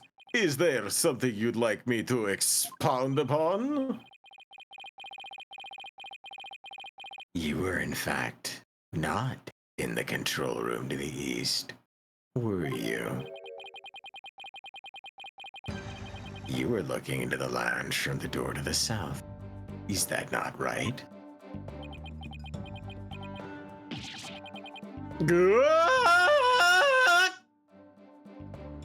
What are you getting at?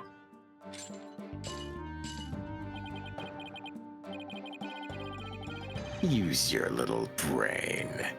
Your head must have some use other than housing that bird's nest. Ooh.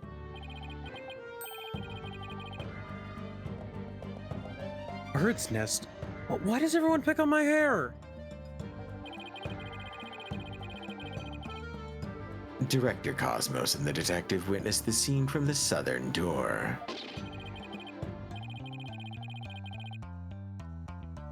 The killer fired at them there, and that is why the bullet was found in the south. That makes sense. Oops, that's my bad. That makes some sense, actually. Also, the witness being at the southern door is rather favorable for the prosecution. Huh? I've got a bad feeling about this. How about it, Director? You don't tell the truth or why don't you tell the truth this time? Oh! Ah, shit. Oh, we're doing this already. Yikes. He's handcuffs.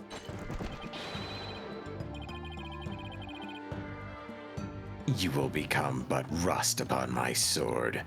I relish the chance to cut down a great man. All right, I'll tell the truth. Just put your sword away. You're correct. I, the great Yuri Cosmos, was looking into the room from this other door.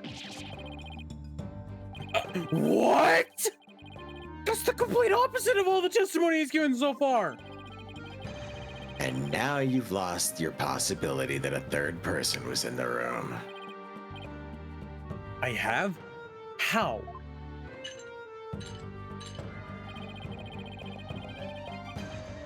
The director and the detective were near the southern door. Meaning the killer couldn't have escaped through there.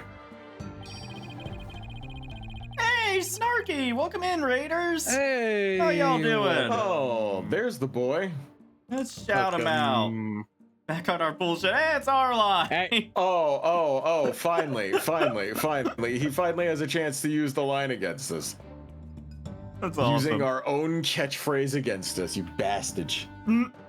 We are doing some Ace Attorney tonight. We are finally had to pay you guys back. Well, thank you. It's very, very kind of you. Sweet if he snarks. And say we're gonna be doing a little bit longer here, and then we were actually gonna be signing off soon. But you guys want to stick around, enjoy some courtroom drama for just a little bit?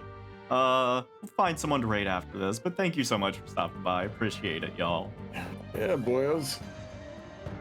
The western door required print recognition.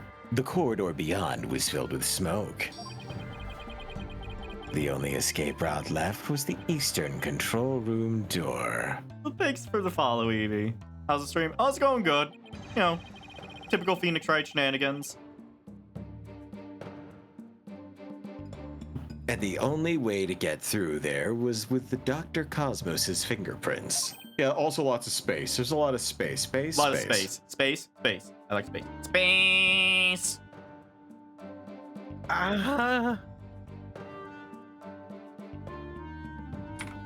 Sorry, was that? I did it. Oh, you were doing the line. I thought I like accidentally hit like the perfect pitch to just destroy someone's ears. I'm sorry. In short, there would be no escape for any third person had there been one.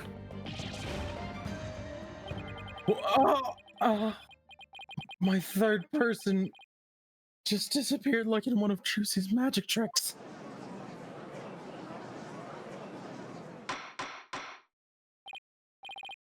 All right, order in the court.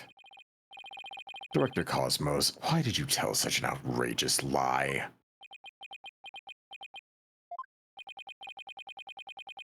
You were covering for the defendant, isn't that right?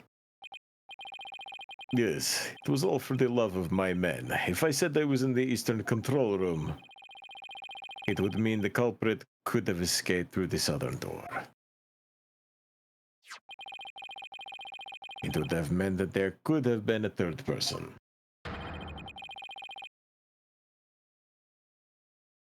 All I wanted to do was protect Starbuck.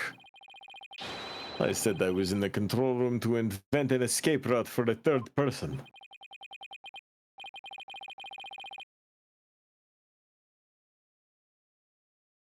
What a convoluted lie. Was he really covering for the defendant?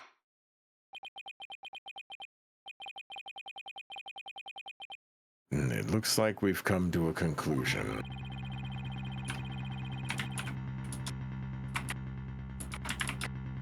The defense's argument, the possibility of a third person, has crumbled. No!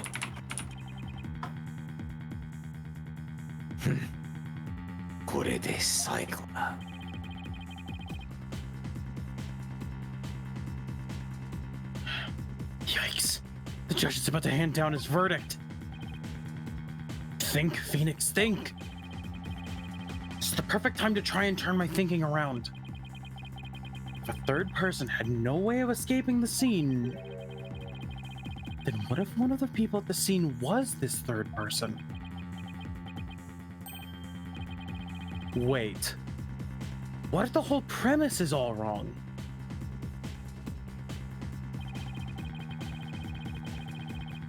Director Cosmos said that he and Detective Arm rushed to the scene together. But what if that premise isn't true? What if one of them reached the scene before the other one? And if that person entered the lounge, then they would be the third person.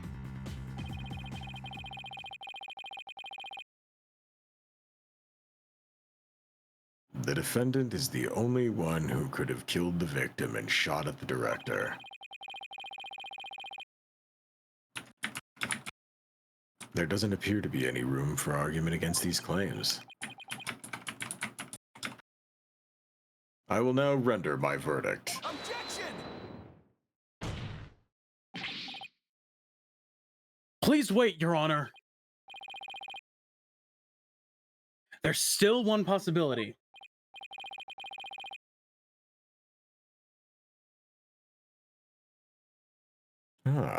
This had better be good, Mr. Wright. There is one and only one person who could have escaped from the scene. And that person will be the first person who arrived on the scene. Then upon entering the boarding lounge,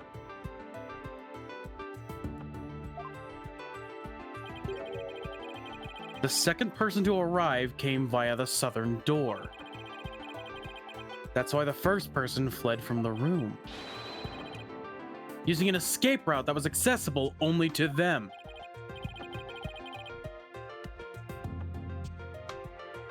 Very well, let's hear more about this theory. Oh, whoops. I didn't mean to press that. Oh, wait, no. Who's the Okay. one person who could have escaped from the boarding lounge? Take that! Dickhead. Wait, but that's... Mr. Wright, what are you claiming here? All the people who are at the scene, only the witness could have escaped. The director is the only one with the authority to open the control room door, after all. But that means... Exactly. The true identity of the third person is our current witness, Director Yuri Cosmos.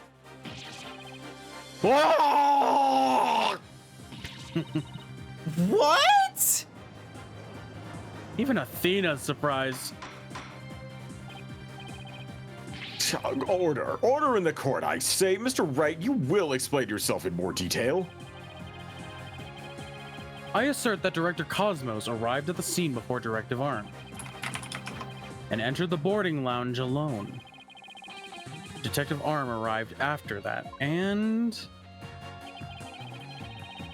saw a suspicious figure who was actually Director Cosmos standing in the lounge. And that's why she fired those 2 warning shots. Oh, I've been hit on the starboard side! Captain Wright! It's a direct hit on the enemy ship, sir! A magnificent shot! Warning shot fired from enemy ship prepared for intercept in space.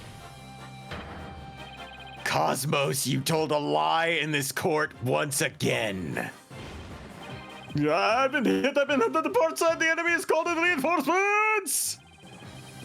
Earth to Cosmos Control Center, requesting permission to ask that you return to reality. God, this courtroom is a nightmare. But my ship will not go down to anything less than the ultimate weapon of evidence. Objection! But I do have evidence. In fact, you could say that your battleship bears its scar. Ugh. If Director Cosmos is the third person Aura Blackwell saw,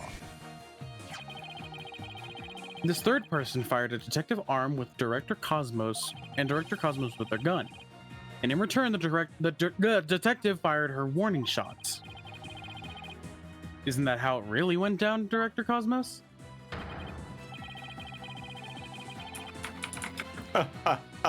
It looks like you've deduced my miraculous tale of survival.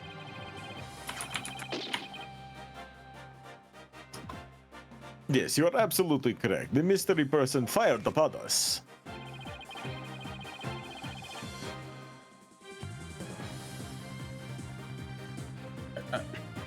Director Cosmos must have been the one who fired the 10 caliber gun. When Detective Arm discovered him in the lounge, it only makes sense that he would have turned and shot at her. Therefore, the evidence on the director's body is of a different kind of relevance than before. Perjury just isn't a thing here, is it? Nope. I mean, it is. Once we but compare it isn't. against the other piece of evidence, the mark that you receive from the third party will be all the proof we need to prove that you were the one there in the lounge. Brace for further impact. Comparison against this piece of evidence will prove that you were the one in the lounge. Take that! Wow! Feed me! The 38 caliber bullet found on the floor at the scene didn't hit the oxygen tank. It hit Director Cosmos's metal. If we have that ricochet mark on the metal analyzed, I'm sure the caliber will match up. And if that mark proves to be from a 38 caliber bullet, it will prove that you were the third person we've been looking for. The bridge is destroyed, losing altitude, all hands abandoned ship. If that's true, then what about the bullet that hit the oxygen tank? It was the 10 caliber bullet. In other words, it was the bullet fired by Yuri Cosmos. Isn't that right, Director? No, you've got it all wrong. I would never fire such baby dick small bullets. But the engines have started again. It's a miracle. I'm not going down yet. Witness, could you please stop ERPing on the stand and just confess the fucking truth already? If you don't want the history books to say that a great man was a great liar, Then accept your fate and tell the truth. Are you giving me orders? Me, the great director of the Cosmos Space Center? But the cosmos revolves around me. He's spinning even there. Someone get me off this thing! wait, Oh no, he's spinning very slowly clockwise. What are we gonna fucking do? Or just, will someone please stop the witness from spinning?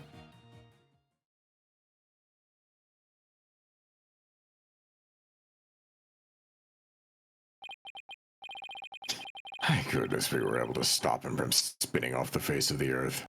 How's the Lionor? Thank you for the resub. 13 Hey, thanks, Lionor. months. Crazy. Well, while he was twirling, I took the liberty of running an analysis on the mark on the metal. It was made by a 38 caliber bullet, matching in with the size of Detective Arm's firearm.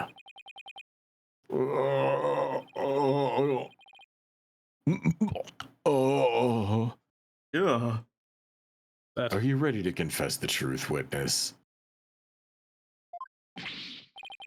No, you've got it all wrong. This is just a misunderstanding. Is he going to start piling on more lies? it looks like it. No matter how many lies he tells, I'll just expose them one by one. I'll make that big liar tell the truth. I'm gonna use the bathroom while things are being saucy. Well, I that is think where that's we're where going to end tonight. Well, I guess when he gets God. back, he'll have a pleasant surprise. God. But yeah, No fan art tonight. no fan art tonight. Well, that's fine. Say, I'll wait for Ice to get back so he can say goodbye as well. But yeah. Ugh. So, fun fact: we are almost at the end of the trial. Wow, feed me! Why is there a hype train incoming at the end of our fucking stream? God. Bad. Bad Twitch. No. That's Gonna be a just bad short ass timing. hype train. Also, Balance, thank you for the resub as well. It's very sweet of you. Yeah, it was Lionor. It was Lionor and Balance. Yeah. But yeah. So next week, not only are we gonna finish up this oh my God, Rao! Thank you for the 5 gift subs Oh and my Rob. going into an end of stream hype train, I guess. Thank you, you fucking nerds. But yeah, so we're gonna be finishing this case next week. We might have to play this on Saturday because of Deltarune. But Gyro, thank you for the 10 biddies. Zerb, thank you for the 100 biddies. Oh my fucking God, guys. But whenever we play this next, we'll be finishing up the current case, rolling into the actual final case, and there's gonna be a lot of fun as hell stuff to do. Wow, feed me! Jesus, all the fucking notifications. Well, while you guys are fucking smothering us with love, and while we're waiting for Ice to get back, Oh shit. for all of you guys that have been fucking showering us with love, let's give some thanks to you guys. Yeah, Say, you guys are amazing, I say, coming back awkwardly. say, they both fucking triggered a fucking hype train right at the end of the stream. Also, Exit, thank you for the 50 biddies. God damn it. Yeah, these motherfuckers were like, it was like on the verge of a hype train, and then fucking Raug over here just throws 5 gift subs and decides to get it fucking going. Thank you guys. Genuinely fucking sweet of you. But yeah, I was just telling him, Ice, next week we'll be finishing up this case and moving into the actual final phase of this game. And it's gonna be a wild ride. I remember a lot Oh, I of twists and can't turns wait. with this case. It's really fucking fun. And also, Cool. next week, or week after, or next Saturday, or whenever we do this again, it depends on how Deltarune goes. There's a familiar face that we're gonna see again. I know, think. Edgeworth. And there's It's also It's almost like he's directly above the 5 in that picture right in the screen. He is, yeah. But I forget how deep into the case he appears, so he'll appear eventually. But in addition to that, there's also going to be a deep dark secret revealed. God, words. So I'm just excited for this case. I remember the fucking finale of this is hype as hell, and it actually makes me happy that we decided to have a third person here for this one. And Slug is going to be a perfect fit for Apollo for the rest of this case. Wait, what? Oh yeah, no, Apollo comes back. He stops being an edgelord. Don't worry. Oh, He's good lord. he's having his boo boo baby piss fit right now, but he'll get over it. Let me take a look at our list of people and see who we're gonna raid tonight. I think I have an idea, but what are you thinking, Ice? I have no idea. I was going to let you pick because you don't have enough options to choose. Yeah, really the only person I see online right now is Barley, so I was thinking we send people on over to Barley. Yeah, all right.